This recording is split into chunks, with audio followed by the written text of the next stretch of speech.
हाँ जी, CA final के सभी स्टूडेंट्स जो इंतजार कर रहे थे ओवरसीज डायरेक्ट इन्वेस्टमेंट की रिवीजन क्लास का, लो जी तुमने पुकारा और हम चले आए।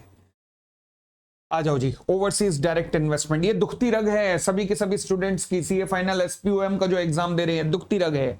अगेन, इसे शुरू कराने से पहले जो मुझसे पढ़े हुए हैं, जब आप आईबीएस का एग्जाम देने जाओगे तो कसम खा लो कि डिटेल्ड वाली क्लास ही देख के जाना है, डिटेल्ड वाली क्लास ही देख के जाना है, उसके बिना नहीं जाना। ये क्लास ठीक है, आपको एसपीओएम में पास करा देगी, बट पहले डिटेल्ड वाली क्लास देखना, फिर ये रिवीजन क्लास देखना जब आईबीएस का एग्जाम देने जाओगे, क्योंकि आईबीएस का लेवल बहुत ऊपर है भाई। मैं बता नहीं सकता, मैं देख रहा हूं जो क्वेश्चन पेपर, जो सैंपल पेपर बना रहे हैं लोग, भारतवर्ष के 200 टीचर आईबीएस ने इकट्ठे किए हैं, 200 मतलब research analyst I would say, वो अपना दिमाग लगा लगा के कॉन्सेप्ट बना रहे हैं। और मैं जो भी कॉन्सेप्ट देख रहा हूं, हर मुझे दूसरे क्वेश्चन के अंदर जो चीजें नजर आ रही हैं आईबीएस के लिए बता रहा हूं, सेबी एलओडीआर, सेबी आईसीडीआर, आपका फेमा तो ऐसे फ्री फंड में डाला हुआ है, पूछो मत। ओडीआई, बहुत जबरदस्त क्वेश्चन आने वाले हैं उस पे, ओडीआई पे। अच्छा, फिर जो insolvency and bankruptcy code, directors तो है ही है, वाइंडिंग अप, इन चैप्टर्स पे खूब भरमार दिख रही है मुझे, जो उनके क्वेश्चंस मैं देख रहा हूं, जो मैं पढ़ रहा हूं। तो प्लीज प्लीज प्लीज प्लीज अपनी तैयारी एसपीओएम के लिए अलग रखना। आईबीएस के लिए मैंने ऑलरेडी अनाउंस किया, मैं एक स्पेशल स्पेशल स्पेशल बैच ला रहा हूं नवंबर के लिए। बस 2 महीने की वैलिडिटी का होगा ये बैच, और मैं जल्द ही लॉन्च करने वाला हूं, बस ये रिजल्ट आते ही मैं लॉन्च कर दूंगा। तो इसलिए आईबीएस की तैयारी अलग रखनी है तुमने, ठीक है। चलिए, तो अब हम बात करने वाले हैं ओवरसीज डायरेक्ट इन्वेस्टमेंट की। अच्छा, ओवरसीज डायरेक्ट इन्वेस्टमेंट ये हम देखो, यहां पर ना मेरे सिलेबस में रूल्स भी हैं प्लस रेगुलेशंस भी हैं, एसपीओएम हो या आईबीएस हो, रूल्स भी हैं और रेगुलेशंस भी हैं। अच्छा, सारे ओडीआई का जन्मदाता कौन है? सेक्शन 6। वो कैसे? Section 6 subsection 2 and section 6 subsection 2A के अंदर आपने एक चीज पढ़ी थी। वो चीज क्या थी? सेक्शन 6 सबसेक्शन 2 के अंदर हमने पढ़ा था कि RBI in consultation with the central government कुछ बना सकता है, कुछ रूल्स वगैरह बना सकता है। अच्छा, आरबीआई बना रहा है, हाँ, तो वो रूल्स नहीं कहते, उसे कहते हैं रेगुलेशंस। तो यानी कि central RBI in consultation with the central government कुछ रेगुलेशंस बनाएगा, और वो डेट इंस्ट्रूमेंट के ऊपर भी हो सकती हैं। सिमिलरली सेक्शन 6 सबसेक्शन 2A में कहा गया था कि central government in consultation with the Reserve Bank of India कुछ गाइडलाइंस बना सकती है। अब जब गवर्नमेंट गाइडलाइंस बनाएगी तो उन गाइडलाइंस को अपन लोग कहते हैं रूल्स। तो यानी कि गवर्नमेंट ने गाइडलाइंस बनाई, परंतु डेट इंस्ट्रूमेंट के ऊपर गवर्नमेंट गाइडलाइंस नहीं बनाएगी, तो गवर्नमेंट के द्वारा बनाई गई गाइडलाइंस को अपन लोग क्या नाम देते हैं? रूल्स नाम देते हैं। तो अब हमारे सिलेबस के अंदर ओवरसीज डायरेक्ट इन्वेस्टमेंट में रूल्स भी हैं, यॉप, रेगुलेशंस भी हैं, यॉप, ठीक है जी। तो रूल्स भी करने हैं, रेगुलेशंस भी करने हैं। रूल्स सेंट्रल गवर्नमेंट ने बनाए, रेगुलेशंस आरबीआई ने बनाई। इतनी बात क्लियर हो गई। चलो जी, आगे बढ़ते हैं, आगे बढ़ते हैं। तो देखो जी, हमारे सिलेबस में ओवरसीज इन्वेस्टमेंट रूल्स भी हैं, ओवरसीज इन्वेस्टमेंट रेगुलेशंस भी हैं। सबसे पहली बात जो हमें समझनी चाहिए वो क्या? ओवरसीज इन्वेस्टमेंट का मतलब क्या होता है? आज के बाद मैं इसे ओआई कह सकता हूं। ओवरसीज इन्वेस्टमेंट में 2 चीजें आती हैं, एफसी प्लस ओपीआई। हैं जी? हाँ जी। ओपीआई मतलब ओवरसीज पोर्टफोलियो इन्वेस्टमेंट, और एफसी मतलब फाइनेंशियल कमिटमेंट। अब ये सर ऐसे लग रहा है जैसे केमिस्ट्री के फॉर्मूले समझा रहे हो। चिंता ना करो, चिंता ना करो। पहली चीज क्या आई? Financial commitment. आइए, फाइनेंशियल कमिटमेंट क्या होता है? ये रहा फाइनेंशियल कमिटमेंट। कहते हैं जी, फाइनेंशियल कमिटमेंट का मतलब होता है means the investment made by the PRI by the way of overseas direct investment. लो जी, एक गड्ढे में गिरे थे, दूसरे में गिरा दिया। वो कहता है जी, जब पीआरआई इन्वेस्टमेंट करता है ओडीआई के अंतर्गत, अच्छा, तो उसे फाइनेंशियल कमिटमेंट कहता है। ओडीआई क्या क्या होता है पता नहीं। फिर debt other than OPI, okay, वो वाला डेट ओपीआई को छोड़ देना, ओपीआई के अलावा जो डेट है वो क्या है? वो फाइनेंशियल कमिटमेंट में आएगा, ओके। तीसरा, non fund based facility to और on behalf of the foreign entity. ये फॉरेन एंटिटी क्या है? ये फॉरेन एंटिटी, चलो देखते हैं। नॉन फंड बेस्ड लिमिट का example, for example bank guarantees वगैरह देते हैं, कॉर्पोरेट गारंटीज वगैरह अगर आप देते हैं तो फाइनेंशियल कमिटमेंट में क्या क्या आता है? अगर कोई पीआरआई ओवरसीज डायरेक्ट इन्वेस्टमेंट करता है, विदेशों में डायरेक्ट इन्वेस्टमेंट करता है, क्या मतलब पता नहीं। दूसरा, अगर डेट में इन्वेस्ट करता है other than the OPI, OPI के अलावा, ओवरसीज पोर्टफोलियो इन्वेस्टमेंट के अलावा अगर डेट में इन्वेस्ट करता है। और तीसरा, नॉन फंड बेस्ड फैसिलिटी अगर मान लीजिए फॉरेन एंटिटी के लिए अवेलेबल कराता है। अब ये फॉरेन एंटिटी क्या है? देखिएगा, फॉरेन एंटिटी हमने कहा जी, फॉरेन एंटिटी का मतलब है वो एंटिटी जो फॉर्म्ड हुई है या रजिस्टर्ड हुई है या इनकॉर्पोरेट हुई है outside India, including IFSC with limited liability. यानी कि अगर आपने भारत के आईएफएससी गांधीनगर गुजरात के अंदर कोई लिमिटेड लायबिलिटी के साथ कंपनी इनकॉर्पोरेट की है तो वो भी क्या कहलाएगी, ओवरसीज एंटिटी कहलाएगी। लिमिटेड लायबिलिटी ध्यान रखना। फिर ये कहता है हैंग ऑन, लिमिटेड लायबिलिटी का कॉन्सेप्ट नहीं चलेगा। यानी कि अगर आप पार्टनरशिप फर्म भी आईएफएससी में ओपन करते हैं या कोई भी और संस्था आईएफएससी में ओपन करते हैं तो भी उसे ओवर फॉरेन एंटिटी कहूंगा अगर वो कोर सेक्टर में लगी हुई है, स्ट्रेटेजिक सेक्टर में। अब स्ट्रेटेजिक सेक्टर क्या होता है? स्ट्रेटेजिक सेक्टर का मतलब होता है ऑयल, नेचुरल गैसेस, यहां पर। यानी कि अगर वो संस्था इन जगहों पर लगी हुई है स्ट्रेटेजिक सेक्टर के अंदर, पढ़िएगा strategic sector definition number 8, it include energy and the natural resources and startups. तो अगर कोई संस्था इन जगहों पर लगी हुई है नेचुरल गैसेस वगैरह में, तो फिर चाहे वो लिमिटेड लायबिलिटी के साथ ना भी हो, परंतु अगर वो आईएफएससी के अंदर है तो मैं उसे फॉरेन एंटिटी मान लूंगा। अदरवाइज अगर ये स्ट्रेटेजिक सेक्टर में नहीं है तो फिर आईएफएससी में मैं फॉरेन एंटिटी केवल तब मानूंगा जब वो लिमिटेड लायबिलिटी के साथ है। ठीक हो गई इतनी बात। अदरवाइज विदेशों में इनकॉर्पोरेटेड हर संस्था को मैं फॉरेन एंटिटी मान रहा हूं। लो जी, तो मैंने कहा जी फॉरेन एंटिटी की डेफिनेशन हमने देखी, फाइनेंशियल कमिटमेंट की डेफिनेशन तो देख ली, मगर ना मुझे ओडीआई का मतलब पता लगा, ना debt other than overseas portfolio investment का मतलब पता लगा, नॉन फंड का मतलब थोड़ा बहुत पता है। तो चलो जी, अब डेफिनेशन को समझने के लिए मुझे ओडीआई का मतलब समझना पड़ेगा। पहले ओडीआई क्या होता है? ओडीआई किसके डेफिनेशन का पार्ट है? फाइनेंशियल कमिटमेंट की डेफिनेशन का पार्ट है। फाइनेंशियल कमिटमेंट किसकी डेफिनेशन का पार्ट है? ओवरसीज इन्वेस्टमेंट की डेफिनेशन का पार्ट है। ओवरसीज इन्वेस्टमेंट में फाइनेंशियल कमिटमेंट के अलावा और क्या आता है? ओवरसीज पोर्टफोलियो इन्वेस्टमेंट आती है। ओवरसीज पोर्टफोलियो इन्वेस्टमेंट अभी हमने की नहीं है, हम कर रहे हैं ओवरसीज डायरेक्ट इन्वेस्टमेंट, जो कि फाइनेंशियल कमिटमेंट का पार्ट है। फाइनेंशियल कमिटमेंट ओवरसीज इन्वेस्टमेंट का पार्ट है। ठीक है, चलिए।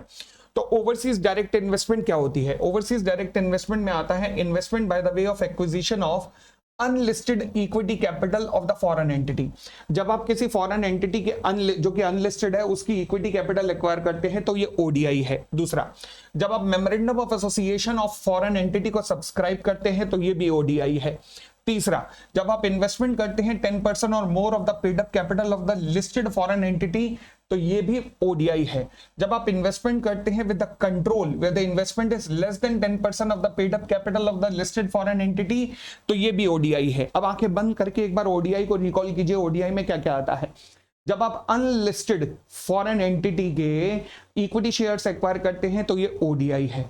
दूसरा, जब आप किसी फॉरेन एंटिटी के मेमोरेंडम ऑफ एसोसिएशन को सब्सक्राइब करते हैं तो ये भी ओडीआई है। तीसरा, जब आप किसी लिस्टेड फॉरेन एंटिटी के अंदर 10% या 10% से ज्यादा पेड अप कैपिटल उसकी एक्वायर करते हैं तो ये भी ओडीआई है। फोर्थ, जब आप किसी लिस्टेड फॉरेन एंटिटी में 10% से कम की पेड अप कैपिटल एक्वायर करते हैं मगर आप साथ में प्लस कंट्रोल भी एक्सरसाइज कर लेते हैं 10% से कम में भी तो ये भी ओडीआई है। तो ये चार चीजें ओडीआई हैं। फिर आगे कहता है रुको, हैंग ऑन। कहता है अगर मान लीजिए पीआरआई इन्वेस्टमेंट कर रहा है फॉरेन एंटिटी में और अगर वो ओडीआई क्लासिफाई हो गई, एक बार अगर ओडीआई क्लासिफाई हो गई, then such investment shall continue to be treated as ODI even if the investment fall to below 10% or such person has loses the control। यानी कि मान लीजिए अगर आप यहां पे फॉल हो रहे थे 10% और more of the paid up capital, control नहीं था, अब आपकी जो पेड अप कैपिटल है वो 10% से नीचे आपका शेयर चला गया, पहले तो 10% से ऊपर था तो आप ओडीआई अब भी कहलाओगे। एक बार ओडीआई, बार बार ओडीआई। फिर मान लीजिए यहां पे आप फॉल करते थे 10% से कम पे थे मगर आपका कंट्रोल भी था, अब कंट्रोल नहीं रहा, कोई दिक्कत नहीं, पहले ओडीआई थी अब भी ओडीआई रहेगी। ठीक है, तो once a ODI always a ODI. ठीक है, आगे बढ़ सकते हैं। तो ये ओवरसीज डायरेक्ट इन्वेस्टमेंट हुआ। अगेन मेरे साथ रिकॉल करो, जैसे ही आपने ओडीआई पढ़ा कौन सी डेफिनेशन समझी? Financial commitment. फाइनेंशियल कमिटमेंट किसका पार्ट है? Overseas investment. ओवरसीज इन्वेस्टमेंट में फाइनेंशियल कमिटमेंट के अलावा क्या आया? Overseas portfolio investment. आइए ओवरसीज पोर्टफोलियो इन्वेस्टमेंट पे आते हैं। ओवरसीज पोर्टफोलियो इन्वेस्टमेंट, हाँ जी, इसमें क्या क्या आता है?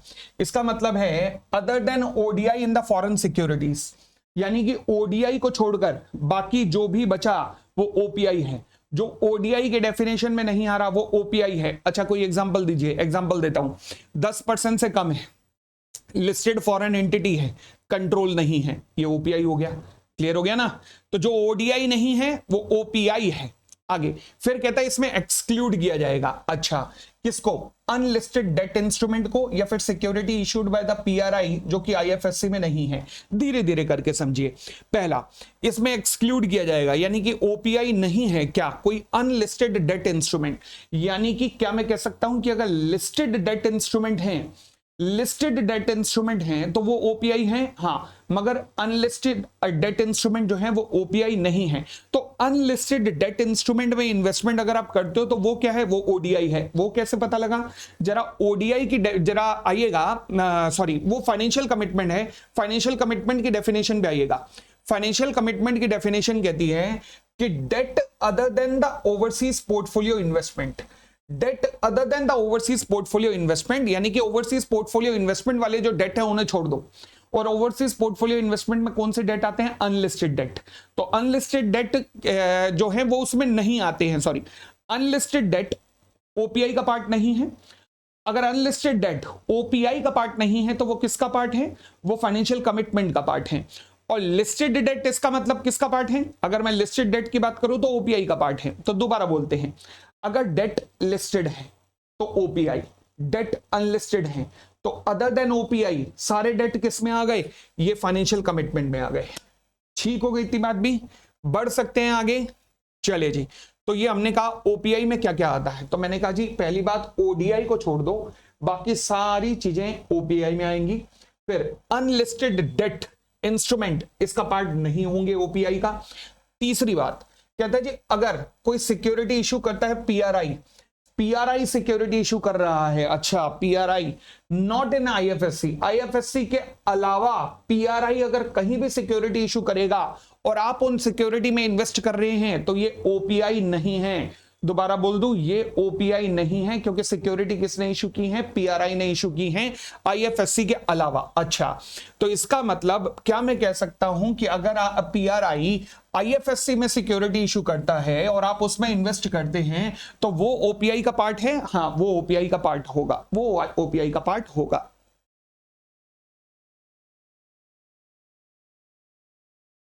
ठीक हो गई इतनी बात भी। चलिए, अब एक वर्ड आया कंट्रोल। कंट्रोल का मतलब क्या होता है, देखिएगा कंट्रोल का मतलब क्या है। मैंने कहा जी कंट्रोल में दो चीजें आती हैं। पहला, अगर आपके पास मेजॉरिटी ऑफ द डायरेक्टर्स को अपॉइंट करने का अधिकार है तो इसका मतलब आपके पास कंट्रोल है। या फिर अगर आपके पास कंट्रोल है ओवर द मैनेजमेंट या फिर पॉलिसीज, किसी फॉरेन एंटिटी की मैनेजमेंट या पॉलिसीज पे आपका कंट्रोल है। वो कैसे कंट्रोल है, by the reason of share holding के कारण, वोटिंग एग्रीमेंट के कारण, या फिर आपके मैनेजमेंट राइट के कारण आप उसकी मैनेजमेंट या फिर पॉलिसी डिसीजन मेकिंग में पार्टिसिपेट कर सकते हो, डिसीजन ले सकते हो, ये इन एग्रीमेंट होने के कारण। एंड आपके पास कम से कम 10% ऑफ द वोटिंग राइट है तो भी इसका मतलब आपके पास कंट्रोल है, तो भी इसके पास, इसका मतलब है आपके पास कंट्रोल है उस फॉरेन एंटिटी का। ठीक है जी।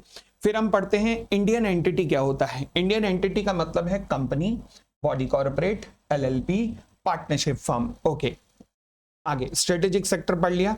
अब हम रूल्स पे आते हैं। सबसे पहला रूल हमारे पास है रूल नंबर 4। ये कहता है जी non applicability of the rule and regulation relating to in certain cases, मतलब ये जितने भी ओवरसीज इन्वेस्टमेंट से रिलेटेड रूल्स आप पढ़ रहे हो ये एप्लीकेबल कब नहीं होंगे। पहला, अगर मान लीजिए कोई भी इन्वेस्टमेंट की जाती है outside India by a financial institution in an IFSC. ओह अच्छा, यानी कि हमारा कोई फाइनेंशियल इंस्टीट्यूशन आईएफएससी क्योंकि आउटसाइड इंडिया कंसीडर किया जाता है, आईएफएससी में इन्वेस्टमेंट करता है तो उसके ऊपर ओवरसीज इन्वेस्टमेंट से रिलेटेड रूल्स नहीं लगेंगे, उसके ऊपर आरबीआई की गाइडलाइंस वगैरह अलग बनी हुई है वो लगेंगी। अच्छा, पहली बात। दूसरी बात, कहां नहीं लगेंगे, एक्विजिशन और transfer of any investment outside India made out of the resident foreign currency account. RFC account से कुछ भी इन्वेस्टमेंट कर रहे हो ओवरसीज इन्वेस्टमेंट नहीं लगेगा।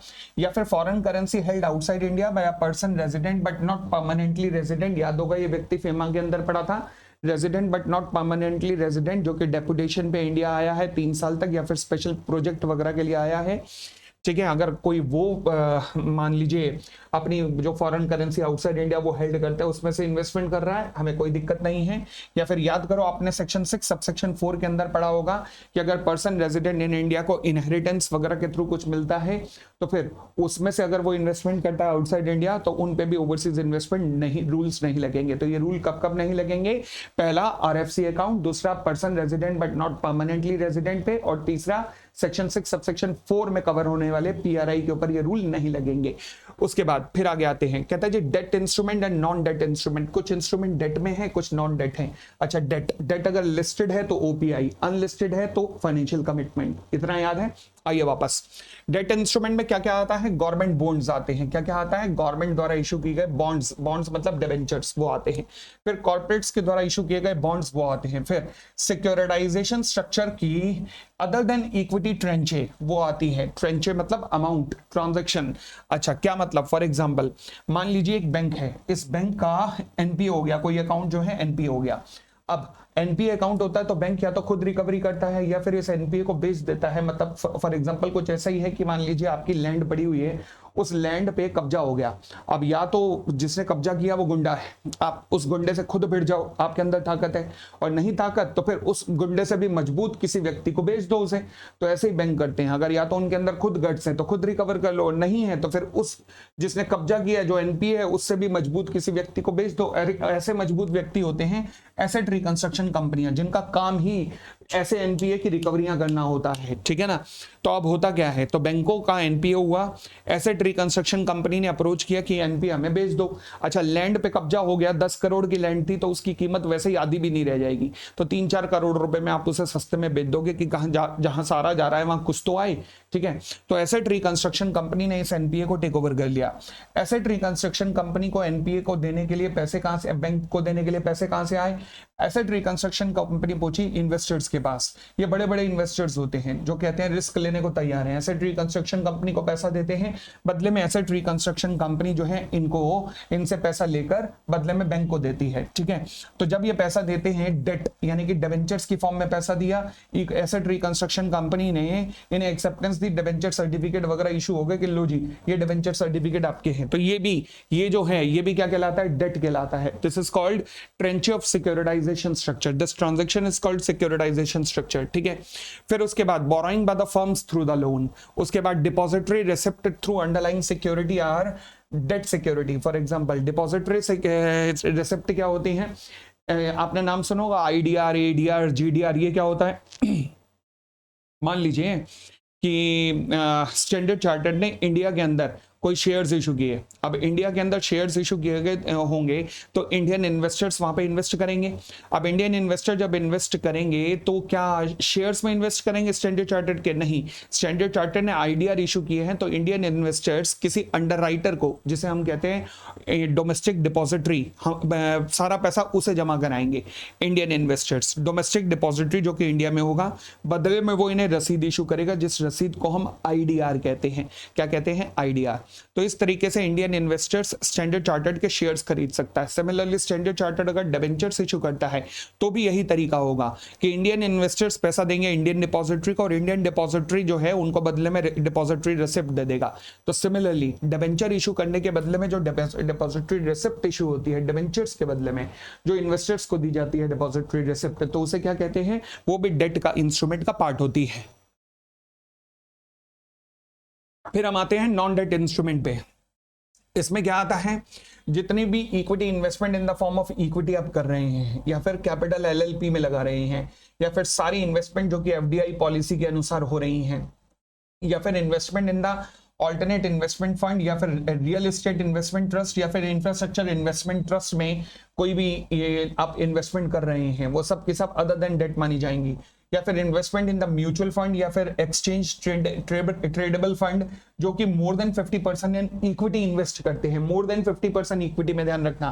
फिर the junior most layer of that is equity tranche of the securitisation structure. अभी सिक्योरिटाइजेशन का एग्जांपल दिया था, वहां मैंने कहा आपने इन्वेस्टर से लोन उठाया, डिबेंचर्स उठाए, शायद आप इन्वेस्टर से डिबेंचर के बदले में उनसे क्या उठा रहे हो, इक्विटी की फॉर्म में पैसा ले रहे हो, तो वो अदर देन डेट इंस्ट्रूमेंट में कवर हो जाएगा। फिर एक्विजिशन, सेल और dealing directly in the immovable property, immovable property में डील करते हैं, नॉन डेट इंस्ट्रूमेंट है, ध्यान रखना। कंट्रीब्यूशन टू ट्रस्ट, फिर depository receipt issued against the equity instrument.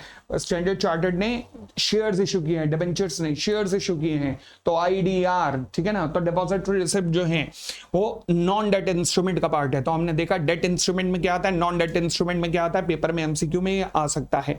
फिर right issue and bonus issue, कहता है जी अगर पीआरआई मान लीजिए इक्विटी कैपिटल लेके बैठा है किसी फॉरेन एंटिटी की, एंटिटी, अब वो फॉरेन एंटिटी जो है वो राइट इशू अनाउंस कर रही है, बोनस अलॉट कर रही है, तो क्या दिक्कत है? नहीं, कोई दिक्कत नहीं। तो पीआरआई उस फॉरेन एंटिटी के राइट और बोनस में बोनस ले सकता है, बिल्कुल ले सकता है, कोई दिक्कत नहीं। इनफैक्ट पीआरआई के पास अधिकार है कि वो उन राइट शेयर्स को रिनाउंस भी कर सकता है किसी और पीआरआई को या किसी पीआरओआई को भी, पर्सन रेजिडेंट इन इंडिया को भी या पर्सन रेजिडेंट आउटसाइड इंडिया को भी वो रिनाउंस कर सकता है। फिर आगे आते हैं rule number 8, prohibition on the investment outside India. हाँ जी, ये क्या कहता है? कहता है जी no person resident in India shall make or transfer any investment or financial commitment outside India। ओहो, इसने तो सीधा मना कर दिया कि भाई साहब कोई भी पर्सन रेजिडेंट इन इंडिया कोई भी इन्वेस्टमेंट नहीं कर सकता या फिर कोई ट्रांसफर नहीं कर सकता ऑफ आउटसाइड इंडिया, मतलब बिल्कुल मना कर दिया। तो फिर हम चैप्टर पढ़ ही क्यों रहे हैं भाई? लोटा उठाओ, चलो हरिद्वार बोलो, हर हर गंगे, जब कुछ हो ही नहीं सकता। लॉ कहता है हैंग ऑन हैंग ऑन। क्यों? क्योंकि पहली लाइन क्या लिखी है? Save as otherwise provided. कहता है जब तक एक्ट में, रूल्स में, रेगुलेशन में ना लिखा हो तब तक नहीं कर सकता। तो क्या रूल्स में लिखा हुआ है? हाँ, ये लिखा हुआ है ना। अब हम सारा यही पढ़ने जा रहे हैं कि कब कब कर सकता है। तो कहता है जनरली नहीं कर सकता जब तक अलाउ नहीं होगा। तो कहां कहां अलाउ है, अब हम सारे रूल्स पढ़ने जा रहे हैं, ठीक है। तो एक तरीके से रूल नंबर 8 काटा लगा दो, करने की जरूरत नहीं है। आगे रूल नंबर 9 पे आएगा, ओवरसीज इन्वेस्टमेंट। हम देखना चाह रहे हैं पीआरआई कैसे कैसे ओवरसीज इन्वेस्टमेंट कर सकता है, बहुत रेलेवेंट है ये। कहता है जी any investment made outside India by a PRI shall be made. किसी भी फॉरेन एंटिटी में हमारा पीआरआई इन्वेस्टमेंट कर सकता है। शर्त यह है कि वो जो फॉरेन एंटिटी है वो एक बोनाफाइड बिजनेस एक्टिविटी, बोनाफाइड का मतलब होता है किसी भी लीगल बिजनेस में लगी हो, और ये इन्वेस्टमेंट डायरेक्टली भी की जा सकती है या उसकी स्टेप डाउन सब्सिडरी के अंदर, मतलब डायरेक्टली भी उसमें कर लो, उसकी सब्सिडरी में कर लो, या उसकी स्टेप डाउन सब्सिडरी में कर लो। स्टेप डाउन सब्सिडरी मतलब होल्डिंग की सब्सिडरी, फिर होल्डिंग की subsidiary, this is called step down subsidiary. तो आप स्टेप डाउन सब्सिडरी के थ्रू भी इन्वेस्टमेंट कर सकते हो। क्लियर हो गई इतनी बात? तो एक बार रिकॉल करो, पीआरआई कहां इन्वेस्टमेंट कर सकता है? फॉरेन एंटिटी में भी कर सकता है, डायरेक्टली भी कर सकता है, और उसके स्टेप डाउन सब्सिडरी के थ्रू भी कर सकता है, प्रोवाइडेड कौन से बिजनेस में लगी हो? बोनाफाइड बिजनेस में लगी हो, ठीक है जी। परंतु एक बात ध्यान रखना, अगर आप कोई भी ओवरसीज इन्वेस्टमेंट पाकिस्तान में करना चाहते हैं तो आपको पहले सेंट्रल गवर्नमेंट की अप्रूवल लेनी होगी। उसके बाद सेंट्रल गवर्नमेंट में on an application made to it through the Reserve Bank of India. हाँ जी, अगर रिजर्व बैंक ऑफ इंडिया के थ्रू एप्लीकेशन आए तो सेंट्रल गवर्नमेंट क्या कर सकती है? परमिट कर सकती है financial commitment in the strategic sector above the limit laid down in these rule. देखो जी, इन रूल्स के अंदर ना फाइनेंशियल कमिटमेंट की एक लिमिट निकलेगी, अभी वो निकलेगी नेटवर्थ का 4 गुना, 4 टाइम्स ऑफ नेटवर्थ। तो सेंट्रल गवर्नमेंट, अगर Reserve Bank of India central government को एप्लीकेशन दे तो सेंट्रल गवर्नमेंट उस लिमिट से ज्यादा भी इन्वेस्टमेंट अलाउ कर सकती है, मगर एक सेक्टर में केवल, वो है स्ट्रेटेजिक सेक्टर, ठीक है जी। उसके अलावा RBI on an application made to it through the AD bank and for sufficient reason permit a PRI to make or transfer any investment or financial commitment outside। हाँ जी, अगर ऑथराइज डीलर के through application RBI को दी जाए तो RBI transfer कर सकता, allow कर सकता है, या फिर इन्वेस्टमेंट अलाउ कर सकता है फाइनेंशियल कमिटमेंट में या इन्वेस्टमेंट में। तो ये reserve Bank of India allow कर सकता है, ऑथराइज डीलर अगर एप्लीकेशन सबमिट करे। ध्यान रखना, ये रूल भी आपके लिए खास कंसिडर्ड नहीं, इंपॉर्टेंट नहीं है, बट ये बड़ा इंपॉर्टेंट है, सेकंड वाला। फिर कहता है overseas investment by the PRI shall not be made in the foreign entity located in a country as may be decided by central government. मतलब एफएटीएफ कंप्लाइंट जो कंट्री नहीं है ना, तो सेंट्रल गवर्नमेंट उनमें इन्वेस्टमेंट नहीं अलाउ करेगी। तो overseas investment by the PRI उन एंटिटीज में नहीं की जाएगी जो कि सेंट्रल गवर्नमेंट डिसाइड करेगी from a time to time. मैं कह सकता हूं पेपर के लिए ये भी रेलेवेंट ज्यादा नहीं है, कोई दिक्कत नहीं, छोड़ सकते हो। मैं इसलिए लिख रहा हूं ताकि तुम रूल पढ़ो तो घबराओ मत कि कुछ छोड़ दिया बोपली ने। आगे तो मैं बताता जा रहा हूं क्या क्या रेलेवेंट नहीं होगा। फिर कहता है जी Reserve Bank of India may in consultation with the central government, अच्छा, प्रेस्क्राइब कर सकता है ceiling for outflow on account of the financial commitment और the overseas portfolio investment. MCQ से आ सकता है, फाइनेंशियल कमिटमेंट और ओवरसीज पोर्टफोलियो इन्वेस्टमेंट की लिमिट कौन डिसाइड करता है? Reserve Bank of India in consultation with the central government. ध्यान रखना, ये एमसीक्यू में बन सकता है। उसके बाद reserve Bank of India in consultation with the central government ceiling भी प्रोवाइड कर सकता है जिसके ऊपर आप फाइनेंशियल कमिटमेंट नहीं कर सकते, और अगर करना चाहते हो तो पहले प्रायर अप्रूवल लेनी पड़ेगी। यानी कि वो ये एरिया भी बता सकता है कहां कहां पर फाइनेंशियल कमिटमेंट या फिर ओवरसीज पोर्टफोलियो इन्वेस्टमेंट, यानी कि ओवरसीज इन्वेस्टमेंट दोनों को मिला दो तो ओआई, ओवरसीज इन्वेस्टमेंट आप कर सकते हो। और अगर लिमिट से ऊपर इन्वेस्टमेंट करना चाहते हो तो किसकी अप्रूवल होगी, ये भी reserve Bank of India in consultation with the central government decide कर सकता है। ठीक होगी इतनी बात भी, आगे बढ़ते हैं। फिर कहता है कुछ केसेस में आपको नो ऑब्जेक्शन सर्टिफिकेट लेना पड़ेगा। वो कौन कौन से केसेस हैं? कहता है जी अगर मान लीजिए कोई पीआरआई ऐसा है जिसका अकाउंट एनपीए है, या फिर जो विलफुल डिफॉल्टर घोषित किया जा चुका है, या फिर जो अंडर इन्वेस्टिगेशन है एनफोर्समेंट डायरेक्टरेट के द्वारा, सीबीआई के द्वारा, या फिर सीरियस फ्रॉड इन्वेस्टिगेशन ऑफिस के द्वारा, अगर मान लीजिए ये बड़ी बदतमीजी है यार, ये कोई फाइनेंशियल कमिटमेंट करना चाहता है या फिर ऑलरेडी फाइनेंशियल कमिटमेंट कर चुका है, अब डिसइन्वेस्टमेंट बेचना चाहता है, तो अगर ये ऐसा करना चाहता है तो पहले तुझे एनओसी लेनी पड़ेगी। एनओसी किससे लेनी पड़ेगी? अगर तूने बैंकों से लोन लिया हुआ है तो लेंडर से, फिर जो भी तेरे ऊपर रेगुलेटर आ रहे हैं उनसे, फिर जो भी तेरे खिलाफ इन्वेस्टिगेशन चल रही है उनसे, इन्वेस्टिगेटर से तुझे एनओसी लेनी पड़ेगी। कैसे एनओसी ली जाएगी? पहले एप्लीकेशन दी जाएगी उन लोगों को राइटिंग में, अगर कोई रिप्लाई 60 डेज में नहीं आया तो माना जाएगा कि उन्हें कोई भी ऑब्जेक्शन नहीं है। साथ में एनओसी जब वो देंगे तो किसको एड्रेस करेंगे? ये ऑथराइज्ड डीलर को एड्रेस करेंगे और तेरे को एक कॉपी दी जाएगी, एंडोर्समेंट टू द एप्लीकेंट, मतलब एक कॉपी एप्लीकेंट को दी जाएगी। अगर ये लोग, अगर ऐसा पीआरआई जो इन हालात में है और फिर भी फाइनेंशियल कमिटमेंट करना चाह रहा है या फिर डिसइन्वेस्टमेंट करना चाह रहा है तो, ठीक है जी। और आगे बढ़े चले। फिर ये भी आपसे एमसीक्यू में पूछ सकता है कि अगर मान लीजिए कोई इंडियन एंटिटी ओडीआई करना चाहती है तो उससे रिलेटेड रूल्स कहां पे लिखे हुए हैं? शेड्यूल 1 में। फिर कोई इंडियन एंटिटी, अगर कोई इंडियन एंटिटी ओपीआई करना चाहती है तो उससे रिलेटेड रूल्स कहां लिखे हुए हैं? शेड्यूल 2 में। फिर कोई रेजिडेंट इंडिविजुअल अगर मान लीजिए ओपीआई या ओडीआई करना चाहता है तो इसका मतलब पूरा ओआई लिख दिया। ओआई ध्यान रखना, यहां ओडीआई है या ओपीआई, यहां ओआई है, तो ओपीआई ओडीआई सब यहां आ गया। उसके लिए शेड्यूल 3 बना हुआ है। फिर इंडियन एंटिटी और रेजिडेंट इंडिविजुअल को छोड़ दो, अगर other than Indian entity and resident individual अगर कोई ओवरसीज इन्वेस्टमेंट करना चाहते हैं तो शेड्यूल 4 के अंदर। फिर अगर मान लीजिए कोई भी ओवरसीज इन्वेस्टमेंट आईएफएससी में करना चाहते हो तो शेड्यूल 5। तो ये शेड्यूल से रिलेटेड भी सवाल पेपर में पूछा जा सकता है कि बताइए इससे रिलेटेड रूल्स कहां पे मिलेंगे आपको। ठीक है जी, आगे आते हैं। फिर रूल नंबर 16 के ऊपर आते हैं जी। रूल नंबर 16, आइए जी। रूल नंबर 16 क्या बातें करता है? प्राइसिंग से रिलेटेड बातें करता है। क्या बातें करता है? देखते हैं जी। प्राइसिंग गाइडलाइंस कहता है जी ऐसा है कि अगर मान लीजिए हमारे पास ये जो इक्विटी शेयर हैं किसी फॉरेन एंटिटी के, अब ये जो फॉरेन एंटिटी में इक्विटी शेयर्स हैं अगर ये ट्रांसफर किए जा रहे हैं, अच्छा ट्रांसफर कैसे हो रहे हैं? कोई पीआरओआई उन्हें ट्रांसफर कर रहा है किसी पीआरआई को, या कोई पीआरआई ट्रांसफर कर रहा है किसी पीआरआई को, या फिर पीआरआई ट्रांसफर कर रहा है किसी पीआरओआई को। देखो जी, अगर बायर पीआरआई है तो वो एलिजिबल बायर होना चाहिए, एलिजिबल बायर होना चाहिए इन रूल्स के अकॉर्डिंग, पीआरआई के अकॉर्डिंग। पीआरआई है अगर वो, तो वो एलिजिबल पीआरआई होना चाहिए। अच्छा, पीआरआई में 3 लोग आते हैं, एक आएंगे रेजिडेंट इंडिविजुअल जिनकी अभी हम चर्चा करेंगे, एक आएंगे इंडियन एंटिटी जिनके बारे में हम ऑलरेडी समझ चुके हैं, कंपनी, एलएलपी, फर्म, ये सब, और एक होती है अदर देन इंडियन एंटिटी और रेजिडेंट जिनकी अगेन अभी हम चर्चा करेंगे। तो अगर तो पीआरआई कोई फॉरेन एंटिटी की इक्विटी शेयर खरीद रहा है तो वो एलिजिबल पीआरआई होना चाहिए, बायर अगर वो है, और अगर वो सेलर है तो कोई दिक्कत नहीं। बट एक बात ध्यान रखना, जो गाइडलाइन, जो प्राइस होगा वो प्राइस कैसे निकलेगा? वो आर्म लेंथ प्राइस होगा, कोई भी आर्म लेंथ प्राइस से नीचे ऊपर कुछ नहीं होगा। अब ये आर्म लेंथ प्राइस कैसे निकाला जाता है? वैल्यूएशन की रिपोर्ट के बेसिस पर, और ये किसको भेजा जाता है वैल्यूअर की रिपोर्ट निकालकर? एडी को। एडी को ये रिपोर्ट बना के दी जाती है और वो बिल्कुल आर्म लेंथ प्राइस पे ट्रांजैक्शन होगी जो भी फॉरेन सिक्योरिटी में ट्रांसफर हो रहा है। अगर वो किसी भी तरीके से ट्रांसफर पीआरआई को हो रहा है तो पीआरआई एलिजिबल होना चाहिए। चलिए आगे बढ़ते हैं। फिर कहता है ट्रांसफर और लिक्विडेशन।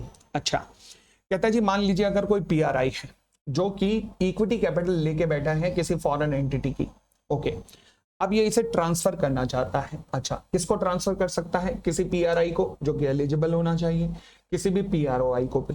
ठीक है, अगर मान लीजिए ये जो ट्रांसफर हो रहा है, ओके, ये कैसे हो रहा है? या तो किसी मर्जर अमलगमेशन के कारण, या लिक्विडेशन के कारण, या फिर बायबैक के कारण हो रहा है। ठीक है ना, तो मर्जर अमलगमेशन वगैरह।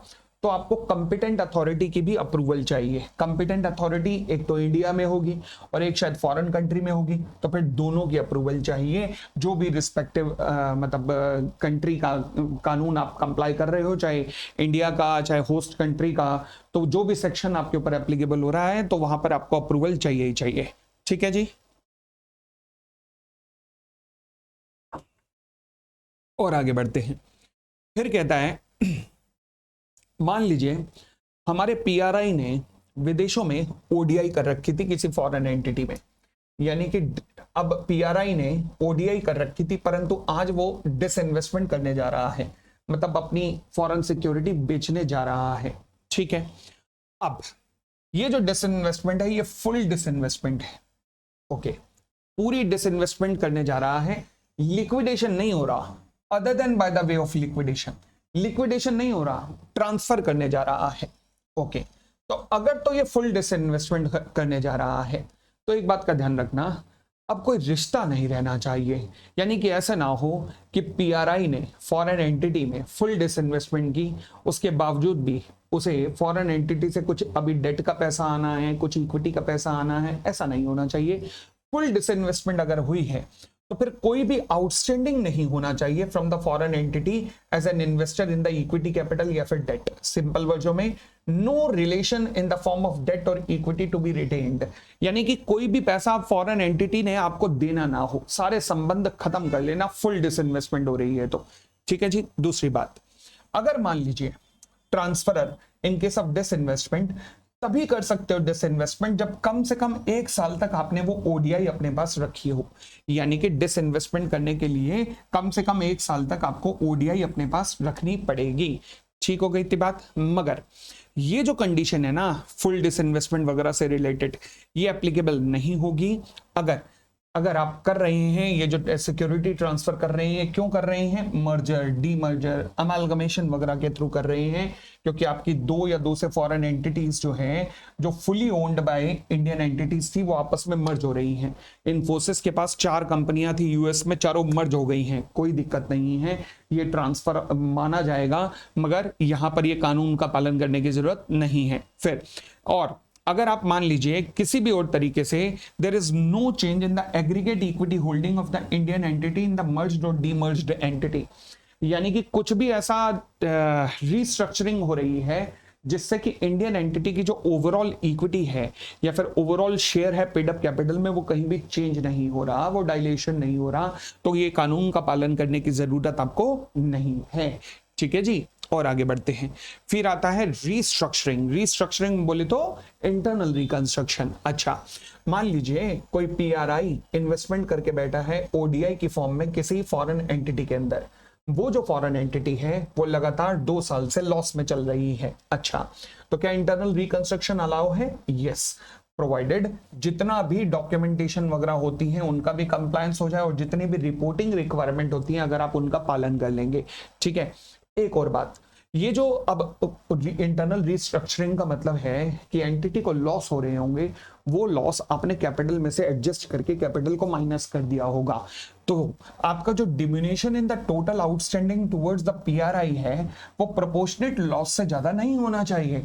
फॉर एग्जांपल, क्या मतलब है? मैं कहता हूं जी ए लिमिटेड एक फॉरेन एंटिटी है, ठीक है, अब यहां पर इक्विटी है 10 करोड़ और लॉस है 1 करोड़ रुपए, तो इंडियन एंटिटी यहां पर ओन करती है 4 करोड़ रुपए की इक्विटी।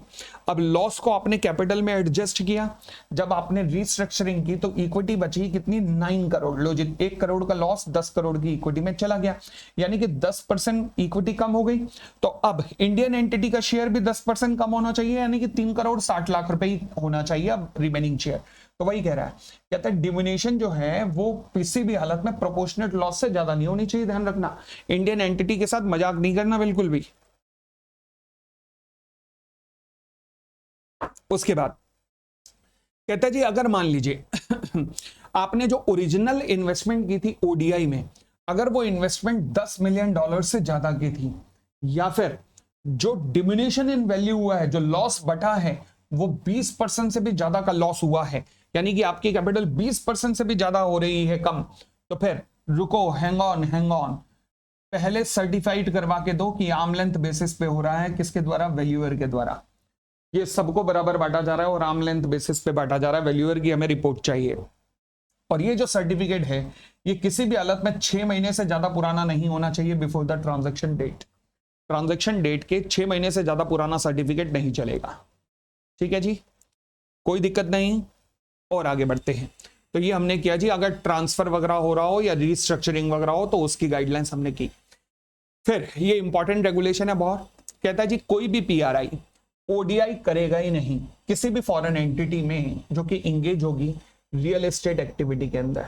यानी कि हम विदेशों में ना विदेशी, अगर आपको याद हो तो कैट का शेड्यूल 3 हमने किया था कि कोई भी विदेशी भारत में रियल एस्टेट में इन्वेस्ट नहीं कर सकता। सिमिलरली कोई भी पीआरआई विदेशों में रियल एस्टेट में इन्वेस्ट नहीं कर सकता। फिर वहां पे रियल एस्टेट की डेफिनेशन में लिखा था कुछ एक्टिविटी रियल एस्टेट में नहीं आएंगी, यहाँ पे भी वही लिखा है कि रियल एस्टेट में वो चीजें इंक्लूड नहीं होती। यानी कि डेवलपमेंट ऑफ टाउनशिप विदेशों में आप कर सकते हो, कंस्ट्रक्शन ऑफ रेजिडेंशियल और कमर्शियल प्रेमाइसेस, रोड ब्रिजेस कर सकते हो, कोई दिक्कत नहीं है, वो डेवलप करो, हमें कोई दिक्कत नहीं है। ठीक है जी। फिर उसके बाद गैम्बलिंग किसी भी फॉर्म में आप नहीं कर सकते। फिर dealing with the financial product जो कि इंडियन रुपीस के अंदर रिफ्लेक्ट किए जाते हो, अगर उनके अंदर आप इन्वेस्ट करना चाहते हो तो फिर विदाउट अप्रूवल ऑफ आरबीआई आप नहीं कर सकते। Without approval of the RBI आप नहीं कर सकते। For example HDFC bank recently इन्होंने क्या किया था, इन्वेस्टमेंट किया था आईएनआर में लिंक्ड प्रोडक्ट थे जिसे मसाला बॉन्ड कहते हैं। उसमें एचडीएफसी बैंक ने इन्वेस्ट किया था। मसाला बॉन्ड का मतलब होता है कि जहां सारा पैसा एक ही साथ आ जाता है सिंगल इंस्टॉलमेंट में। तो एचडीएफसी ने रिसेंटली जब एक्वायर किए थे वो, तो रिजर्व बैंक ऑफ इंडिया की अप्रूवल ली गई थी। चलिए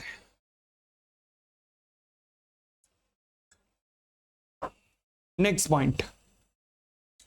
फिर उसके बाद कहता है ओडीआई, अगर आप विदेशों में किसी स्टार्टअप में इन्वेस्ट करना चाहते हो करो, कोई दिक्कत नहीं, हमारा पैसा नहीं जाना चाहिए, अपने इंटरनल अक्रूवल से पैसा लगा देना। तो इंटरनल अक्रूवल से पैसा लगा के इन्वेस्ट कर सकते हो। फिर भारत में एक कानून है कि आप 2 लेयर से ज्यादा सब्सिडरी नहीं रख सकते। 2 लेयर से ज्यादा सब्सिडरी भारत में नहीं हो सकती। हालांकि 186 में लिखा है मोर than 2 layers of investment subsidiary नहीं हो सकती, बट वो पूरा कानून नहीं है। उसके अलावा लेयर से रिलेटेड हमारे पास रूल्स बने हुए हैं 2017 के, जो आपके सिलेबस में नहीं है, जो कहते हैं मोर देन 2 लेयर्स ऑफ सब्सिडरीज नहीं हो सकती। बट कुछ कंपनीज को एग्जम्पशन है, लाइक बैंकिंग कंपनियों की हो सकती है, इंश्योरेंस की हो सकती है, एनबीएफसीज हो सकती हैं और गवर्नमेंट कंपनीज की हो सकती हैं। ठीक है ना।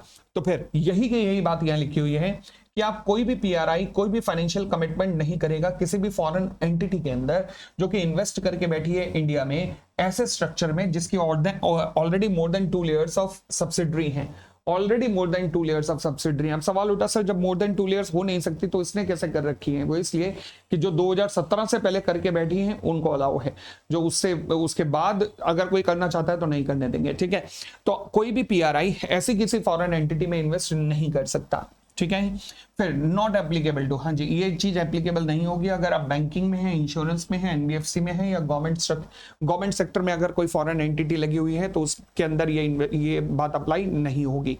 फिर restructuring on the acquisition of the transfer of the immovable property outside India, restriction sorry on the acquisition और transfer of immovable property outside India, ये सबसे सुपर डुपर पुपर इंपॉर्टेंट है। क्या कहता है पहला? कहता है जी कोई भी पीआरआई ना तो एक्वायर करेगा ना ट्रांसफर करेगा कोई भी immovable property outside India accept with the RBI permission. यानी कि कुछ भी अगर इमूवेबल प्रॉपर्टी वगैरह एक्वायर करनी है तो पहले आपको आरबीआई की परमिशन लेनी होगी। फिर कहता है हैंग ऑन, कोई आरबीआई की परमिशन लेने की जरूरत नहीं है अगर आप पीआरआई हैं, परंतु सिटीजन ऑफ फॉरेन गए हैं अभी भी कोई परमिशन की जरूरत नहीं है। दूसरी बात, अगर आप एक्विजिशन कर रहे हैं किया है आपने 8 जुलाई 1947 से पहले तो you can continue to hold such immovable property, कोई दिक्कत नहीं है। फिर अगर आप एक्वायर्ड कर रहे हैं एज अ पीआरआई के रूप में लीज पे अप टू 5 इयर्स, 5 साल की लीज के लिए कोई आरबीआई की अप्रूवल की जरूरत नहीं है। फिर सेकंड पॉइंट कहता है फिर भी आरबीआई की परमिशन की जरूरत इन केसेस में भी नहीं है जो भी अब आप पढ़ रहे हैं। पहला, अगर पीआरआई एक्वायर करता है कोई भी आईपी मतलब immovable property bye the way of inheritance, विदेशों में इनहेरिटेंस के थ्रू प्रॉपर्टी एक्वायर की है, गिफ्ट के थ्रू इमूवेबल प्रॉपर्टी एक्वायर की है, या फिर किसी पीआरआई से परचेज की है जिसने जब इसे खरीदा था तो फेमा के नियमों का पालन करके खरीदा था, कोई दिक्कत नहीं है। फिर पीआरआई में एक्वायर इमूवेबल प्रॉपर्टी फ्रॉम पीआरओआई, ओह तो यहाँ पे तो नहीं लिखा पीआरआई पीआरओआई, तो मतलब किसी से भी ले सकता है। फिर दोबारा यहाँ पे कहता है पीआरओआई से भी ले सकता है, पीआरओआई से भी ले सकता है, इनहेरिटेंस के through, okay, resident foreign currency के थ्रू, ओके, फिर उसके बाद लिबरलाइज्ड रेमिटेंस स्कीम के थ्रू, ओ लिबरलाइज्ड रेमिटेंस स्कीम के थ्रू। तो इसमें क्या मतलब हुआ, क्या मैं कह सकता हूं ये रेस्ट्रिक्शन है पीआरआई से ऊपर, तो यानी कि पीआरआई के थ्रू इनहेरिटेंस कर सकते हो, पीआरआई के थ्रू गिफ्ट, पीआरआई के थ्रू परचेस कर सकते हो। ये जो फ्रॉम है ना ये तीनों के लिए है, ठीक है। फिर पर्सन रेजिडेंट आउटसाइड इंडिया से करना चाहते हो तो ध्यान रखना इनहेरिटेंस के थ्रू कर सकते हो, रेजिडेंट फॉरेन करेंसी अकाउंट के थ्रू पेमेंट करके कर सकते हो, या लिबरलाइज रेमिटेंस स्कीम जो $2.5 लाख की थी उसके थ्रू आप इमूवेबल प्रॉपर्टी परचेस कर सकते हो, जो कि शेड्यूल 1 ऑफ द कैट में भी आता था। फिर उसके बाद कहता है जब आप मान लीजिए पीआरआई है आपका कोई रिलेटिव, उसके साथ मिलकर अगर आप प्रॉपर्टी परचेस करना चाहते हैं तो कंसोलिडेट होनी चाहिए, मतलब ज्वाइंट नाम पर परचेज होनी चाहिए। वहां पे भी हमने पढ़ा था कि ज्वाइंट नाम पे कर लो, आप कर सकते हो, हमें कोई दिक्कत नहीं है ज्वाइंट नाम पे करना। सिमिलरली अगर आपका रिलेटिव पीआरओआई है तो उसके साथ भी आप ज्वाइंटली कर सकते हो, हमें कोई दिक्कत नहीं है। फिर आप विदेशों में कोई इन्वेस्टमेंट थी उसे बेचकर विदेशों में ही वहीं के वहीं इन्वेस्ट करना चाहते हो, हमें कोई दिक्कत नहीं है। तो इन सभी केसेस में आप इमूवेबल प्रॉपर्टी एक्वायर कर सकते हो, we don't have any issue at all.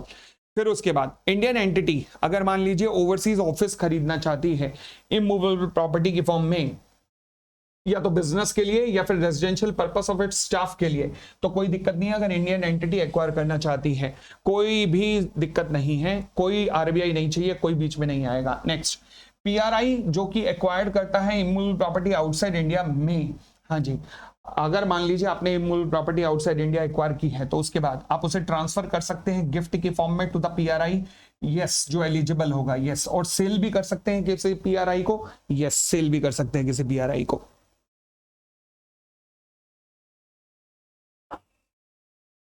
या फिर आप उस इमूवेबल प्रॉपर्टी जो आपने विदेशों में एक्वायर किया उसके ऊपर चार्ज भी क्रिएट कर सकते हैं, यस, चार्ज क्या इंडिया में भी क्रिएट कर सकते हैं, विदेशों में भी क्रिएट कर सकते हैं, कहीं पे भी कर सकते हैं, ठीक है जी। अब देखो जी, अगर आपको याद हो तो हमने शेड्यूल्स की चर्चा की थी कि भाई इंडियन एंटिटी ओडीआई करेगी तो शेड्यूल 1, ओपीआई करेगी तो शेड्यूल 2, इंडियन रेजिडेंट ओआई करेगा तो शेड्यूल 3, याद है।